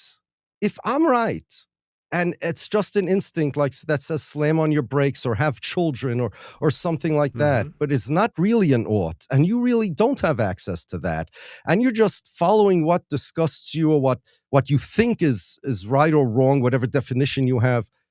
Shouldn't we be doing what I'm doing? The question is, am I right? Am I correct? Is the theology right? If the theology is right and this is all true, then you're gone tomorrow. Yeah. But so if the theology is right, and I don't know if you've ever, gone into a slaughterhouse, or if after this I have. Okay, so I don't know if you're okay, if it disgusts you to slit the throat of a goat or something and then eat it, or a lamb. I can't look. You can't look. And so, but you think the theology says that's just you think that's just an instinct and I can't really trust it, but I could trust in God. It's not a question of trust. It's not a question of trust. Again, you're looking at God like Superman. It's not a question of trust. It's impossible, given those two things, that there's something more to this than we know of. Perhaps the animal, this is their purpose in the world, or perhaps they're just androids that don't really have souls, or whatever it is. And I mean, if you take a human being, the philosophical questions nowadays, if you make an AI person that mimics everything, like a right, maybe that's what an animal is. Whatever forced answer you'll have is better than the impossible answer of saying the first cause necessary existence did something bad. It makes no sense. If you could figure out that's bad, then it can, and it has no motive, and it's impossible to do. But can I say it's neutral? I mean, I understand you're saying it's bad. This is sort of a Leibniz argument that this is the best of all possible worlds. But can I just, I'm like the entire God question, I'm on board with it until you inject a moral character like goodness or badness, even in the creation of the world. I didn't ask to exist, and here I am. And you're saying that that's inherently goodness to exist. I tell you, a rabbi, I heard this from a rabbi. He was a little kid, and he was like 2 years old. He was sitting on the floor, and he was in the parking lot. His mother was talking to somebody. He found a little piece of glass, which was a corner of like a beer bottle, a little green piece of sharded glass, and he put it on his eye, and he saw a whole world out there, a green world, and he was ecstatic. It's the first time he ever actually earned something on his own, and he wasn't bothering anybody, and he was having a great time. His mother saw it, and she screams, and she slaps that thing out of his hand, and he's crying at what a terrible thing the mother did. Now, if we're kids, and there's an adult in the room. Now, you think that you do have a certain amount of intelligence, as do we all. But to be able to say that the first cause necessary existence, it's impossible. It's like saying there's a three-sided square. It's impossible philosophically, if this being exists and created the world, that it should command something that's wrong. It's a much better explanation to say that we're like that little kid. And look, we have kids, 15-year-old kid, we don't let them make their own decisions, but an 18-year-old we would, right? Depending upon whatever jurisdiction you have. It's a much better explanation to say that, okay, we don't understand it. I can give you 100 different possibilities. I don't know which one is right about the animal. It looks bad, and it serves a purpose, and nobody's saying you have to eat meat unless God did. My had a daughter that, a little kid, when she was a little kid, she saw live chickens, and she couldn't eat chicken for a long time. After that, she put together the thing on her plate with the chicken walking around. I understand that. But some instincts we have are fine, and it makes you feel good, and it makes you feel virtuous, and that's okay. But you can't prove that that's virtuous, and you can't prove that that feeling is real. There are certain feelings we have that mislead us and misguide us. And even if it does make you feel virtuous, maybe God wants you to be a little less virtuous in the pursuit of perfection, or virtuous in your definition. I mean, why should you know all the philosophical questions, and the bottom line is that you can't get to an ought, and you can't. It's a feeling of disgust, and I understand that, and and I've been in so many of these discussions, and the atheist is like, "Oh, you look." His attitude, if not his words, "Oh, you support genocide. See, I'm superior to you. I'm virtuous. You're disgusting, primitive, barbarian, fundamentalist, authoritarian." But it's that feeling of disgust that you are responding to, not any intellectual, rational, secular, even reasoning. We have to understand that the people who consider themselves as very primitive because I understand. I grew up in America too, and I know how it's portrayed. You have a bunch of cavemen, and then lightning storm comes, and they start bowing down to the thunder god, and that's how we envision God. But it's not. And if that's God, then you're right. I mean, No. I'm not putting it that way. But it's not a question of God's morals. It's not a question of God's morals. It's a question of reality. It's reality of the universe. Our animals, for all we know, for all we know, there could be 100 reasons why it's better to slaughter this animal. Now you're thinking, "Oh, that's disgusting. Listen to what he said." Somebody's going to write in the comments, he said there could be reasons it's better to slaughter the animal. But that's not intellectual. That's your feeling of disgust. And frankly, facts don't care about your feelings. And there's no fact over here. There's no fact over here.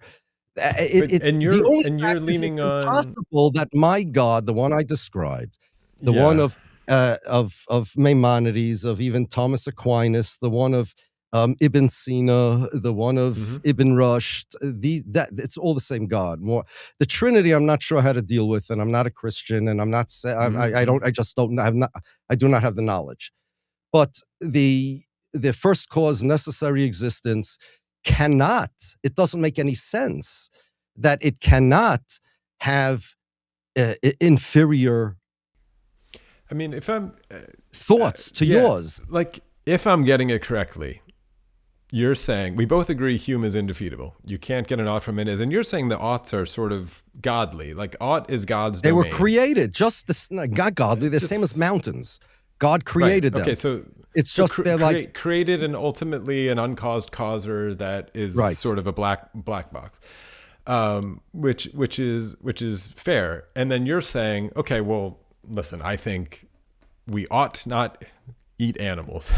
And I could give you an intellectual reason. I could give you emotional reasons. Like we could talk about it all day about veganism, but I don't even need to. It doesn't even really matter. Like it's not. I don't want to debate veganism. And then you're saying, but ultimately that's, your feelings and ultimately you're in the domain of oughts, and now it's going to be a black box at some point that God is the uncaused causer. And you're saying, well, okay, I have my theology. Like you said, it's not diverting, but you're saying, well, if my theology is true, this is my guidebook. You might have the same feelings as me of eating animals, or the kid who saw the chicken, or any other moral question we might have as humans. But you're saying you have this, if the theology is true, you have this thing to guide you, and that's the departure of. I'm like, well, I don't think or care if that theology is true. I mean, in a funny way, I'm like, the God question doesn't matter to me. Why? I mean, okay, if I'm right, true or not? Yes, because if I'm right, then when you get to the next world, you're going to find out that perhaps the utilitarians are right, and you saved Hitler's father, and he was supposed to die then, or perhaps who knows what you're going to find out. But this is this is God, and you're a child I guess I'm uninterested in God's rewards, and this might sound crazy to you. It's not a question of rewards. Okay. It's not a question of rewards. And what you're not interested in, yes, when I was a kid, I wasn't interested in studying so much. And my mother said, no, that's stupid. But if I'm right, if the theology is there, God is not a Superman that says, this is my opinion. It's not Odin. It's not Zeus. It's something that is impossible to make any mistake. It's impossible something to be imperfect. It's impossible to do anything wrong, and it makes no sense if I'm right. I'm saying if. That's what I'm saying. We're asking the wrong question. If I'm right, then all of this is reality. Oughts are real, just as real as the table over here. And it's a real thing. And they supersede, they escape rationality, they escape. It's not rationality. It's not rationality. It's you don't have rationality there. You have a feeling. Right. The idea that when somebody wakes up in a house, you have a feeling that your theology is true. Yes, no, that's not a feeling. Okay. That's not a. That's first of all, even if that's true, that's equal feeling, but it's not a feeling. Sure. It's philosophy, and it's my intellect that says you don't think there's you don't think there's a philosophy of veganism that is not a feeling. I'm just curious. We don't have to have a veganism argument, but there certainly is, but that's not what's motivating me. There certainly could be, but that's not what's motivating me. I think that imagine two guys waking up in a burning house, and one guy says, "Let's run out," and the other one says, "No. I had a fireman that taught me that you got to feel the door first, see if it's hot. If it is, we stay here." And he says, "What are you, crazy?" And the adrenaline is, both of them have equal adrenaline because they're not trained like soldiers, right? And one's saying, well, rationality says to run out of the house. You are a crazy authoritarian. You believe that stupid fireman. I'm running out. Who's right? I'm not saying, it's not a question of rationality. I'm the rational one. I'm the rational one. There's an objective right answer here, right? I'm saying this. And you're saying the fireman of God in this analogy cannot make a mistake and that's cannot right. have been Not because I say it cannot, because if it's the first cause, if it's the first cause, it cannot change. It doesn't make sense. It should make a mistake. Everything is only its will. Mistake means a wrong perception. It doesn't even work by perceiving things based on reality. It makes the reality. There's no such thing philosophically as a mistake if this is true. The problem is, I think, I can't talk about you specifically, but when I speak to atheists, they have this idea of God, and they makes them feel good. I'm so moral. Even God doesn't know. God, they have this vision of an old man with a beard like Odin sitting there drunk and having, but that's not this God. There's one version of God, one. Yeah. If somebody can come up with another one, the first cause necessary existence, that one God. Everything else is an idol. And that's why idol worship, idol worship destroys civilization. Once you take that God and make it into the God you're thinking of, then you're right. Who cares? I'm going to say I'm not thinking of that God. I'll just defend. I think, the God question famously in philosophy is, why is there something rather than nothing? It just collapses into the God question. And there is something. And in your case, then you're therefore God exists, which is totally fine. But as soon as you put in, and this is your idol worship thing, as soon as you inject a moral character or anything else that is, I'm just not interested, especially if it's inaccessible to I didn't ask to exist in a universe in which I could not comprehend it. And if that's the case, that we're really in that, then this actually is a bad place, and this actually is hell. And I don't think we are. And so I'm just uninterested in that. If that theology is true, I'm just going to sort of put this bow on it. Is, I used to, I'm not one of these bratty atheists who I think you're describing, but when I lived in Brooklyn around the time of Pesach, the yeshiva kids would run around with their lulav and etrog and shake them, and they would sukkahs. Right. That's right, sukkahs. Sorry, my bad. And they would see me on the street and do the, "Hey, are you Jewish? Are you Jewish?" And I would always give them a little smirk, and they could tell oh, this is one of these secular Jews. And they were young boys. They would run over to me and shake the thing and do their mitzvot. And every now and then I would get into some conversations with them just to see where it was at. And, they would hear I was an atheist, and they would think, oh, it's a mitzvah if we could convince this guy. And they wanted to always convince me that, and I'm curious your take, that the Torah, that what they were studying, was a literal history book, right? That their theology, their morality was dependent, as you're saying, if my theology is correct, on, that Noah's Ark actually existed and it landed in a specific place and the world is this many years old, and it was a very literal type history book. Is that the kind of theological claims that you're saying you have to lean on? Yes, yeah? Yes, Okay. but there's a very big but over there. What you're reading isn't really what it seems. And that doesn't mean it's not literal. On the contrary, again, there's a whole oral tradition behind it. So, for example, imagine if we were, just for the sake of the argument, imagine it's true that Abraham, I know it's true, but you can imagine it's true that Abraham was talking to God and he shows him the stars in the sky, and the children will be as numerous as the stars in the sky. And you're there. J. Shapiro is there with Abraham and said, Abraham, you believe in God? Says, yeah. What do you mean? I just spoke to him. It says, how old do you think the world is? And he says, I know 10 generations. Okay. From Adam to, 20 generations. So now you're going to say, come on, you see those stars in the sky? You know how long it takes the light to get to Earth? Billions of light years. I just disproved your theology. And Abraham's going to say, but you didn't really disprove anything, because God created the world in a way that you're going to recognize it as being old. Adam was an adult. The tree had rings in it, probably. You're not going to find, by the way, a recorded history meaning a generation to generation history longer than the Bible says the world existed. You're not going to find that. You may find people writing about those earlier, but not like a generation to generation history. By coincidence, it comes out, 4,000 or 5,000 years approximately the way. But also, take the flood, right? So you have, our tradition tells us that the flood wasn't the story that they have in the cartoons. That water destroyed the meat on the animals. It destroyed but the fish were left alive. What was that water? It wasn't regular water. What effect did that have on the earth?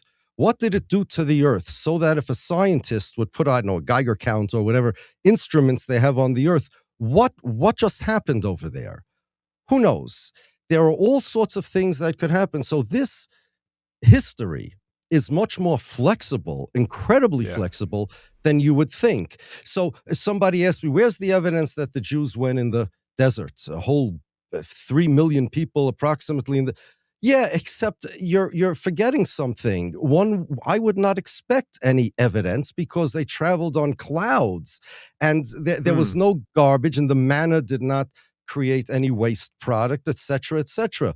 So if you're talking about the Bible bare, raw, you're right. The whole thing doesn't make any sense. But I've studied this all my life. And it's once you get down to what it really means, then it's very hard even to imagine the history that actually happened. And the flood, there's a disagreement as to whether the flood, the waters, exactly what they were. We don't even know what they were. Somebody's going to tell me they were radioactive waters. They burnt, and they didn't poach Noah. They were able to burn up the animals. Now, you know what it takes to burn a piece of meat in a pot? I mean, you don't eat meat, so you don't know. But if you put a piece of meat in a pot and you boil it, the water is 212. That's the hottest the water can get. It's not going to destroy that piece of meat, the bones. It's not going to have. But this destroyed everything. And it did not poach Noah. So what happened over there? Was Noah granted temporarily superpowers? Was this water some radioactive alien type stuff that we don't know about? What effect did it have on the earth? What would that cause the scientists to find later on? I have no idea. So it's a literal history, but it's all unnatural. So the world, it was like a magical world, and I don't want to use the word magic, but it was like a magical world in those days. So it's literal, but it's only a tip of the iceberg of the entire story, It sounds fun. We should wrap it up here, but I will, because this sounds like the last hour has been maybe confusing for people, where our primary overlapping morality is, of course, about, well, this is the thing, this was all a branch of the pro-Palestine versus anti-Zionist sort of argument. And I do think it matters ultimately where us thinkers, and I do think, you're obviously a really well-read and deep thinker on these subjects, where we get our morality from, because I think what is happening in the land of Israel and in Palestine is a moral abomination, like beyond argumentation. And I don't think that's just of course I'm disgusted, like you said, but there's philosophical arguments, there's moral arguments to make that I don't need to ever invoke a theology or a book or a God in order to have them and make them. I don't either. That's not that's not what I'm saying. There is a Yeah. real moral instinct that we have, and you don't need to invoke anything. I'm not saying that if I would be an atheist, I would be a hatchet murderer. That's not what I'm saying. Good. What I'm saying is that you feel this way because it's a God-created world. You don't need to invoke anything. But your moral instinct about killing the cow and the moral instinct about the Palestinian baby are both moral instincts.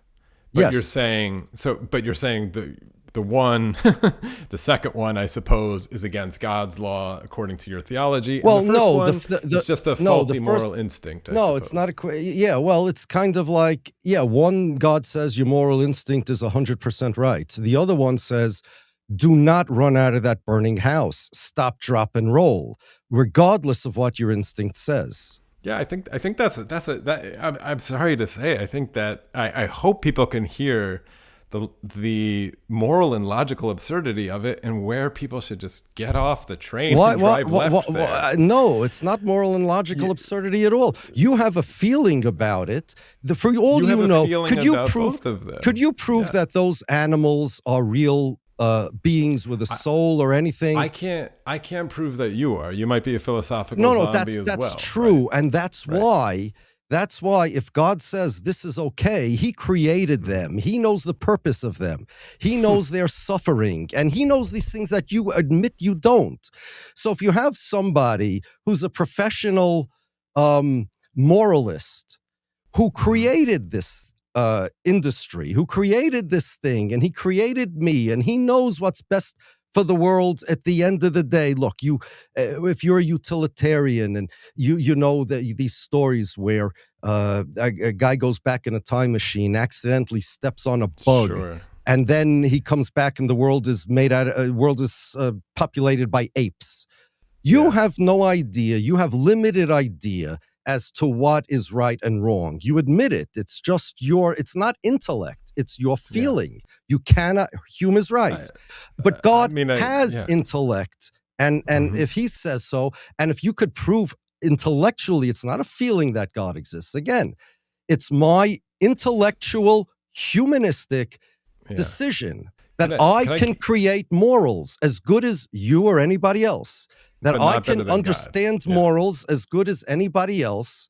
And just like you have philosophers that'll say, no, I'm a nihilist, and I'm a humanist, and I'm an anti-realist, and I'm a utilitarianist, and all of those guys, there are the theists as well. But it's not any less intellectual. That doesn't make any sense. I could give you philosophical and intellectual arguments here. And the idea that, no, this is not intellectual, it's not moral, that's kind of, there's a supremacist thing over there. Who says that your feeling is better than mine?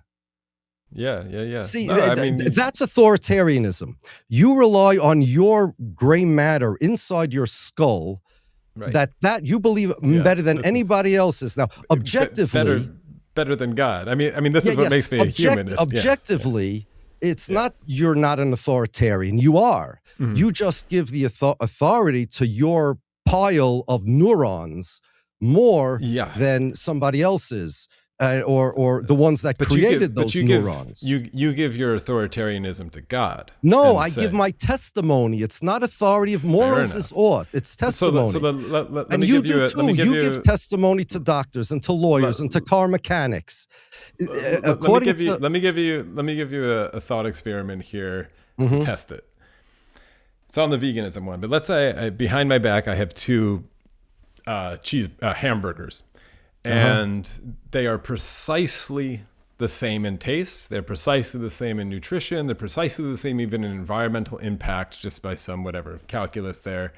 But one of them was a cow that was raised and killed and separated from its family and killed in a slaughterhouse, and it's behind my back here. And the other one is lab generated. It never created a conscious brain, whatever. It could even be plant matter, and you can't tell the difference at all. And I switch them behind my back and I hold them out here. Which one do you think there's a moral argument, a better argument to eat the cow, whichever one it happens to be, or the other one, or do you toss a coin? How do you answer that question in adjudicator? The lab one is definitely the better choice. The lab generated one. Yeah. It's definitely the better choice, because V'rachamov al kol ma'asav. It's sad, and I was in slaughterhouses, sheep and cows. The sheep are worse than the cows. They hang them by. I mean, I could describe it. It's really it's hard to watch even. Although it is also, I also find it hard to watch when the nurse takes blood for a blood test from me. You can get squeamish that way. The question is, though, that yes, so there are certain things that outweigh others. All morals are like that. The problem with the morals without God is that it's very nice to say you shouldn't kill this and you shouldn't kill people or animals, but what's going to be when you have a moral dilemma where you have a price to pay to save someone's life? You can kill an animal and take his heart, let's say, and give it to a human being and save. So even people who are vegetarians would also agree that you should do that. So there's a hierarchy of life, right? And there are priorities. And by the same token, I say it's a priority. Given the choice between one and the other, you should take the one that's not cruel to animals. But if God says that this is what you ought to do, then that takes priority, because that's the cosmic plan for the universe, etc. You would do it to save would you do it to save a person's leg? Let's say maybe you would. How about his eye? There's a certain, not even life or death, that you would kill an animal and even torture an animal for some higher purpose. The question is, if we are only living here for 100 years or so, whatever, and then we have a whole different world, what are the higher purposes that we don't know about? And if my theology is correct, that's the point, then there are all sorts of things to fix my soul. To fix a human soul is also worth killing an animal. You just don't believe that there is that human soul in the way I do that's going to, let's say there'll be a commandment to kill an animal, animal sacrifice. Yeah. That is the same as killing an animal to save a human limb or human health. There's the health of a soul. So again, if I'm right that this theology is true, there's not a question of morals. It's a question of there's a different reality out there. There's different health out there. There's a different world out there that even according to you, your moral standards would agree with me. It's just a question of what world are we applying our moral standards in. Yes, it's terrible what they do to animals. I've seen it. I wish they wouldn't do it. It's terrible. I cannot bring myself, I must admit, I cannot bring myself not to eat meat. Maybe if I would see it more, I would. It's just a feeling. My daughter saw a live chicken walking on the floor. Chicken wasn't killed. She saw a chicken and she couldn't eat the chicken on her plate for like months. But after a few months, it's a feeling. I understand. God said, I have other things to worry about than that. But given the choice that you just gave me, yes, cruelty to animals is a terrible thing. It is prohibited, according to Judaism, to be cruel to animals. Now, again, there are things that overweigh things, and you agree there are things that outweigh things. There are causes for which you would give your life. Assisted suicide is a question that you're going to have to grapple with, whether that's okay for a person to take his own life. The thought experiments with the trolley cars, and you can would you proactively kill somebody? How about taking somebody and throwing him into that trolley to derail it, right? There are all sorts of these moral questions which you're really grappling in the dark, and you can have different opinions. I understand, but my theology says, and again, I think you're asking the wrong question. I fully agree that I'm stipulating that my theology is correct, not a feeling. This is how I believe philosophically, intellectually. I mean, there were guys like Thomas Aquinas and people who, and I disagree with his religion, but, and my humanistic brain, look, even people who just believe in God blindly, it's a decision to believe in God blindly. It's a decision to trust God. I have to decide whether to trust my doctor or to get a second opinion. So I trust him so much, but not more than that. Everybody has to decide who to trust and what. And to trust God, not a question of moral. Moral means should or shouldn't. To trust God that, yes, there is a higher purpose over here. You agree that for a higher purpose you'd kill animals and maybe even, I don't know, killing people. You believe in fighting wars for a greater good. You may or may not. I don't know. But there are, different people with different opinions about that. If you could kill Hitler before he became Hitler, would you do it? You know all these philosophical questions.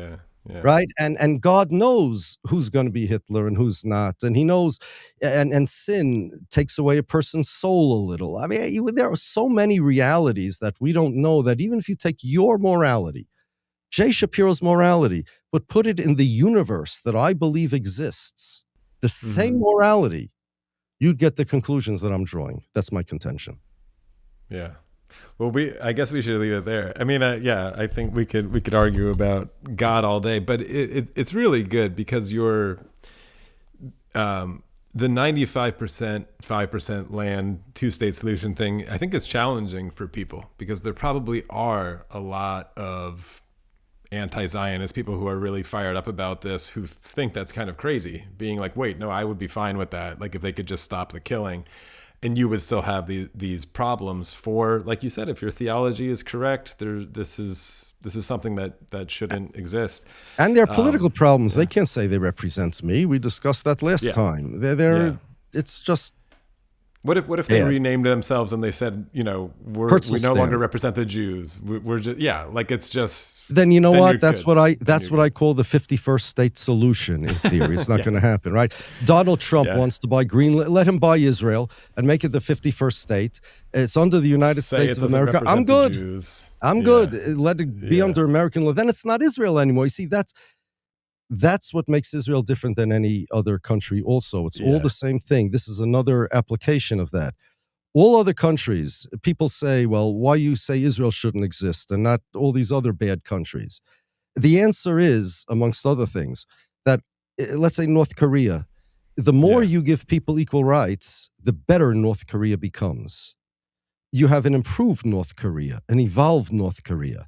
America had Jim Crow, women didn't have equal rights. Now it became a better America. But if, this is not me speaking, this is Israel's Prime Minister, Ehud Olmert said this, that if Israel gives everybody equal rights, there's no more Israel. That's the difference. In every other, no problem, Israel, let Israel exist, just give everybody equal rights. Hey, well, then Israel doesn't exist. That's the difference between Israel and everywhere else. Yeah. Well, let's leave it here. That was fun. Hopefully people, this will just be a long one. Hopefully people go down the theological tight ropes that we try to play on here. But this is really good. It's fun. I could do it all day on the theological question. But like I said in the first one, these are the kind of conversations I wish that I had with my rabbis growing up, and I never was afforded the opportunity. So I would still be there arguing probably. Well, you have my number, and you are grown up, but not compared to like God. Not compared to God. Good way to finish it off.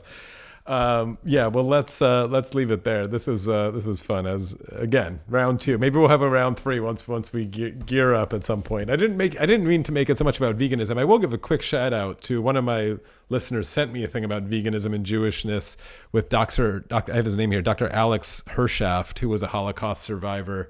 Who's 91, and he had an interesting take. I'll just leave this here with you. I thought it was good, where he survived in Warsaw as a 5-year-old. A Russian family hid him, and he has all the Holocaust survivor stories. And then when he saw Slaughterhouse, he couldn't get the images out of his mind of the Holocaust. And I thought this was interesting. He said, when people brought up the kind of things you were bringing up, being like, well, an animal is different than a person. How could you make these kind of comparisons? And he said, listen, it's not about, don't focus on the victim of the stuff. Focus on oppression and the oppression. And when you do that, you can recognize oppression of the Nazi, of the Zionist, of the Slaughterhouse as being the crime. You could say this is where he's getting his morality. I don't care. I just kind of really liked that. And then he started a sanctuary and animal rights and all that kind of stuff. But I thought that was a nice story. But yeah, let's leave it there. If your theology is correct, then you're correct, and you know it is, and so you're good to go about your day. I'm going to keep questioning it and keep trying to do my best out here. But thank you for having me. Okay, so I didn't really mean for that conversation to get so into the weeds of veganism and the arguments behind it, but yeah, I thought there was just a lot I really want to pick up and respond to there, because ultimately, I think I'm going to try to really steelman the argument here of religious philosophy, in particular, what Rabbi Shapiro was laying out there is ultimately, so if you have this, as he kept saying, this uncaused cause, or this single source, kind of, we would call it monism in philosophy, this single source that gave rise to the world. Again, I reference, actually, I'll show you the book. Another book recommendation. This one's not mine. It's by Jim Holtz, called Why Does the World Exist? Awesome book. Highly recommended as well.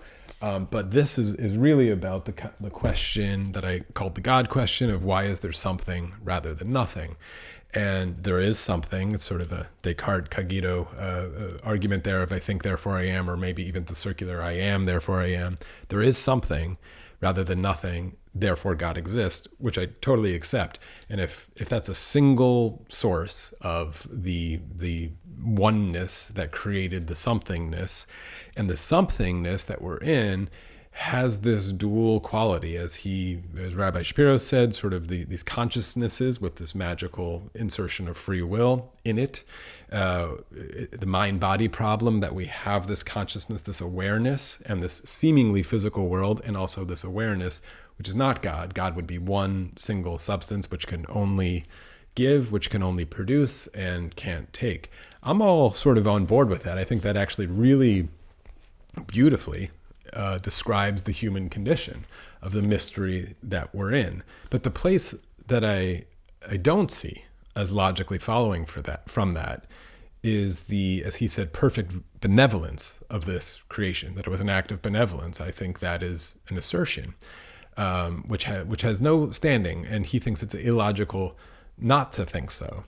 And that's fine. So all of this, as he kept saying with his examples of like the garnishing the wages, but then it works out in the end, or sort of this butterfly effect thing of like you go back in time and you change one thing, but it actually produces a worse world, or the thing with animals of like actually it might be good to kill the animal, or if you don't kill the animal, the world is worse. All of this is the same tenet, I think, of all faith, not just Jewish faith, of trust in God. Right? It's beyond your human intellect to ever definitively know the moral calculus of any outcome. God has a plan, trust in God, and that's what you have to do here. And so with this assertion and invention of consciousness and free will, in his view, and this instruction manual, which he thinks was sort of given by God as a kind of lifestyle in which to follow, which can bring you closer in concert with God, which is a kind of perfection to feel. But God can't supersede and affect everything in the world. He can just give you sort of the guidance to follow. It is a sort of limited providence of God in his view, right? So, and this is what he's, I think, referring to as humanism, that we can make up.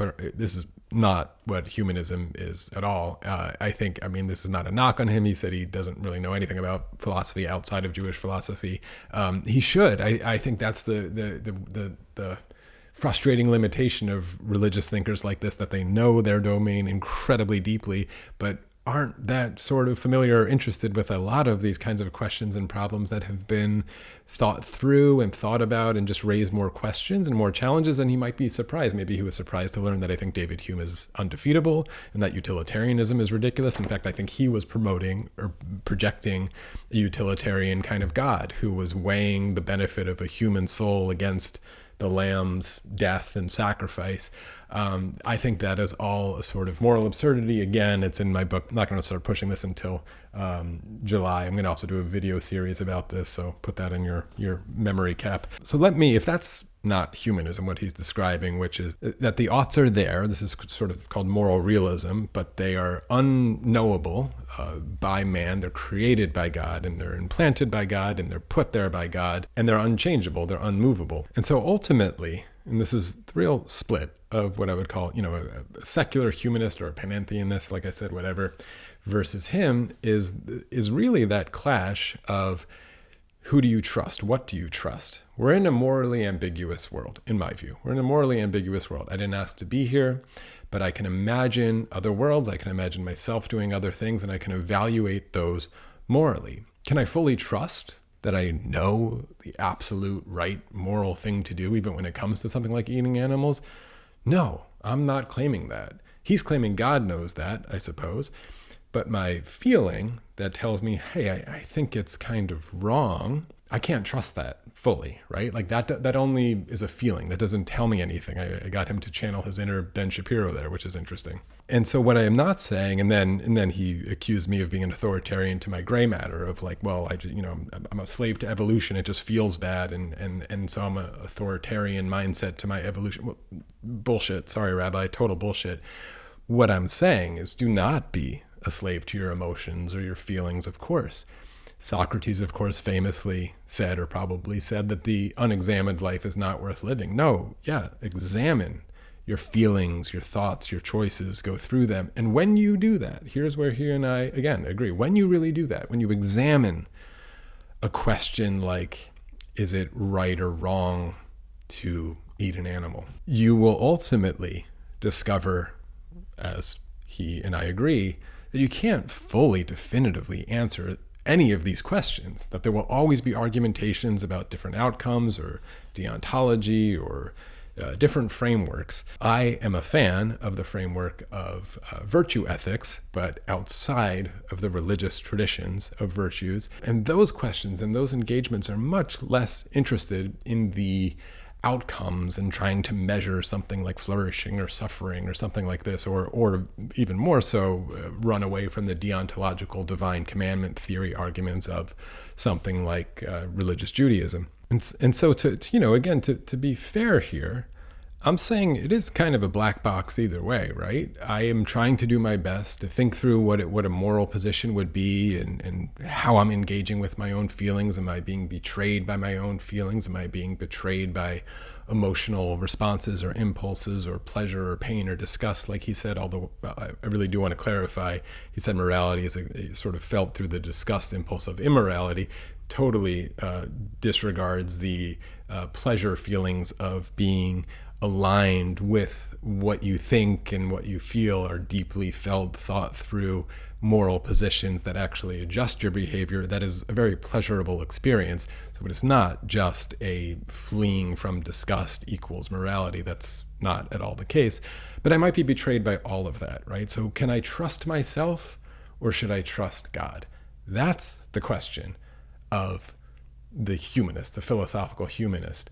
And his answer is, no, you can't trust yourself. And I have a lot of sympathy for this position. I mean, this is famously, Icarus flying too close to the sun, or a million other stories which tend to be more of the Abrahamic traditions of don't trust yourself. And if you see what humans do when they take the reins and try to, build a moral world, they can make absolute nightmares. So I do have sympathy for the people who point to history and say like, yeah, maybe we shouldn't trust ourselves. Let's trust in God. And then we just fight over which God and what God said and who. So I think it's kind of a nightmare either way. I don't think there's a get out of jail free card here. Although I think if probably everybody thought like him, where he says like he just wants to read his books and basically be left alone and not be worried about so much, probably the world would ultimately, be a little less violent, but I don't know if it would be any better or if it would be growing in any deeper sense of the word. So I don't think there's any way out of this trap of who to trust, God or ourselves. I think the real quest of moral philosophy and the good life is to have the courage to think that, of course, I can't access why the world exists, and I can't access ultimate oughts, and I can't logically or even emotionally or anything get to some concrete, definitive answer to what is the best decision to do, what is the best thing to do. And you might just then say, okay, well, then it's faith handed over to God at some point. But the quest of the humanist is to try the impossible, is to try the infinite quest to see what we can do, what is the best, what is the most moral decision that we can get to. And something like veganism in this case, I think is a really interesting lens. I don't know where Rabbi Shapiro will go with that conversation in his private personal life, but I do think an honest, deep philosophical engagement with that really does expose some of the absurdities of this ultimate distrust of our own moral senses and our own moral courage to address and answer these questions ultimately. And where this all comes out, I think, is interesting, because again, this is hopefully, he's probably going to watch this and ask for round 3, which is great. I'm happy to have it. But ultimately, when he says, Israel has as much to do with me as Ukraine or North Korea or anything else, right? I'm a Jew, and what I'm mad about is they're claiming to speak on behalf of the Jews, and that's why I'm at the rallies, and that's why I'm talking. And again, not to strawman him here, of course, he has problems morally and a lot of other problems with what they're doing in the world. But that is interesting. And if they became, as he said, sort of the 51st state, if they rebrand themselves as, no, we no longer speak for the Jews, we're just, the 51st state of America, and we're calling ourselves, like he said, Herzlstan or something. Okay, and they change sort of the nature of what they're claiming to be and how they operate, he will retreat from the fight. And that is interesting to me, because I am not a Jew in this regard. I do not have this same kind of problem. I have moral problems with what Israel and Zionism does to everybody, including the Zionists themselves, from these deeper, non-Jewish, moral, philosophical, I think, examined, and I continue to try to examine processes. I'm not ultimately giving up or dissatisfied because I can't reach ultimately what's called in philosophy the grounding problem, that I can't ultimately ground my moral positions in some objective place of truth, which would be God. Because I can't get there, because I can't arrive there, doesn't mean that I can't have deeply thought and well sort of articulated positions, which are always agnostic, against what Zionism is doing. But not just Zionism, against what might be happening in Alabama with black inmates and racism, which is something that I don't think Rabbi Shapiro would have much to say about, since nothing about Alabama is speaking on behalf of the Jews. He is concerned about this in this moment, in this time frame, for these reasons that are, like my conversation with Emily Jasinski, making for interesting bedfellows. And I have zero, critique here about let's solve this problem. But I think it makes sense to get ahead of these deeper philosophical, moral questions. And I think as a last little bit, there's been an uptick recently in many people, younger people especially, going back to the church. Not so much the congregation, I think, because of the Israel branding problem, but the church for a lot of reasons, and other religions. I think in many ways because of the nihilism and utilitarianism and the David Hume sort of mistakes that Rabbi Shapiro is rightfully pointing to, which are rampant, especially in Western capitalist neoliberal society, which is hell-bent on sort of a scientific definition of progress and utilitarianism, and is delivering a hollow world, which is being discovered by more and more people to be philosophically, intellectually, spiritually lacking. And what I'm talking here in the moral philosophy community, what we've been presenting to the world is this really false choice of I call it in my book, a seesaw between a utilitarian kind of consequentialism, which aims to maximize flourishing and measure outcomes and try to create the worlds that have the best measurable outcomes and take that on as your sort of mission, right?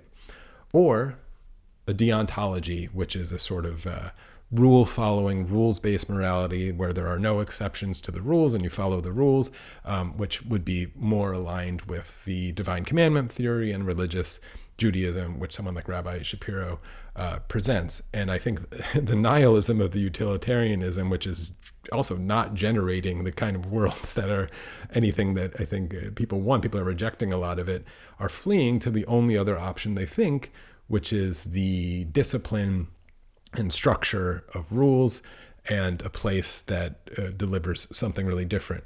I think we have to get off the seesaw entirely. There are other ways to think about moral philosophy and engage with moral questions on the questions of moral integrity and virtue that are outside of these questions. But that is, again, for my book, which I'll start talking about in the future. I should send a copy to the good rabbi and see if we should debate it. But yeah, that's it for me. The veganism thing, I think, is an interesting lens into the entire question. I was heartened that he said he would choose the non-cow hamburger, presented this sort of equal choice.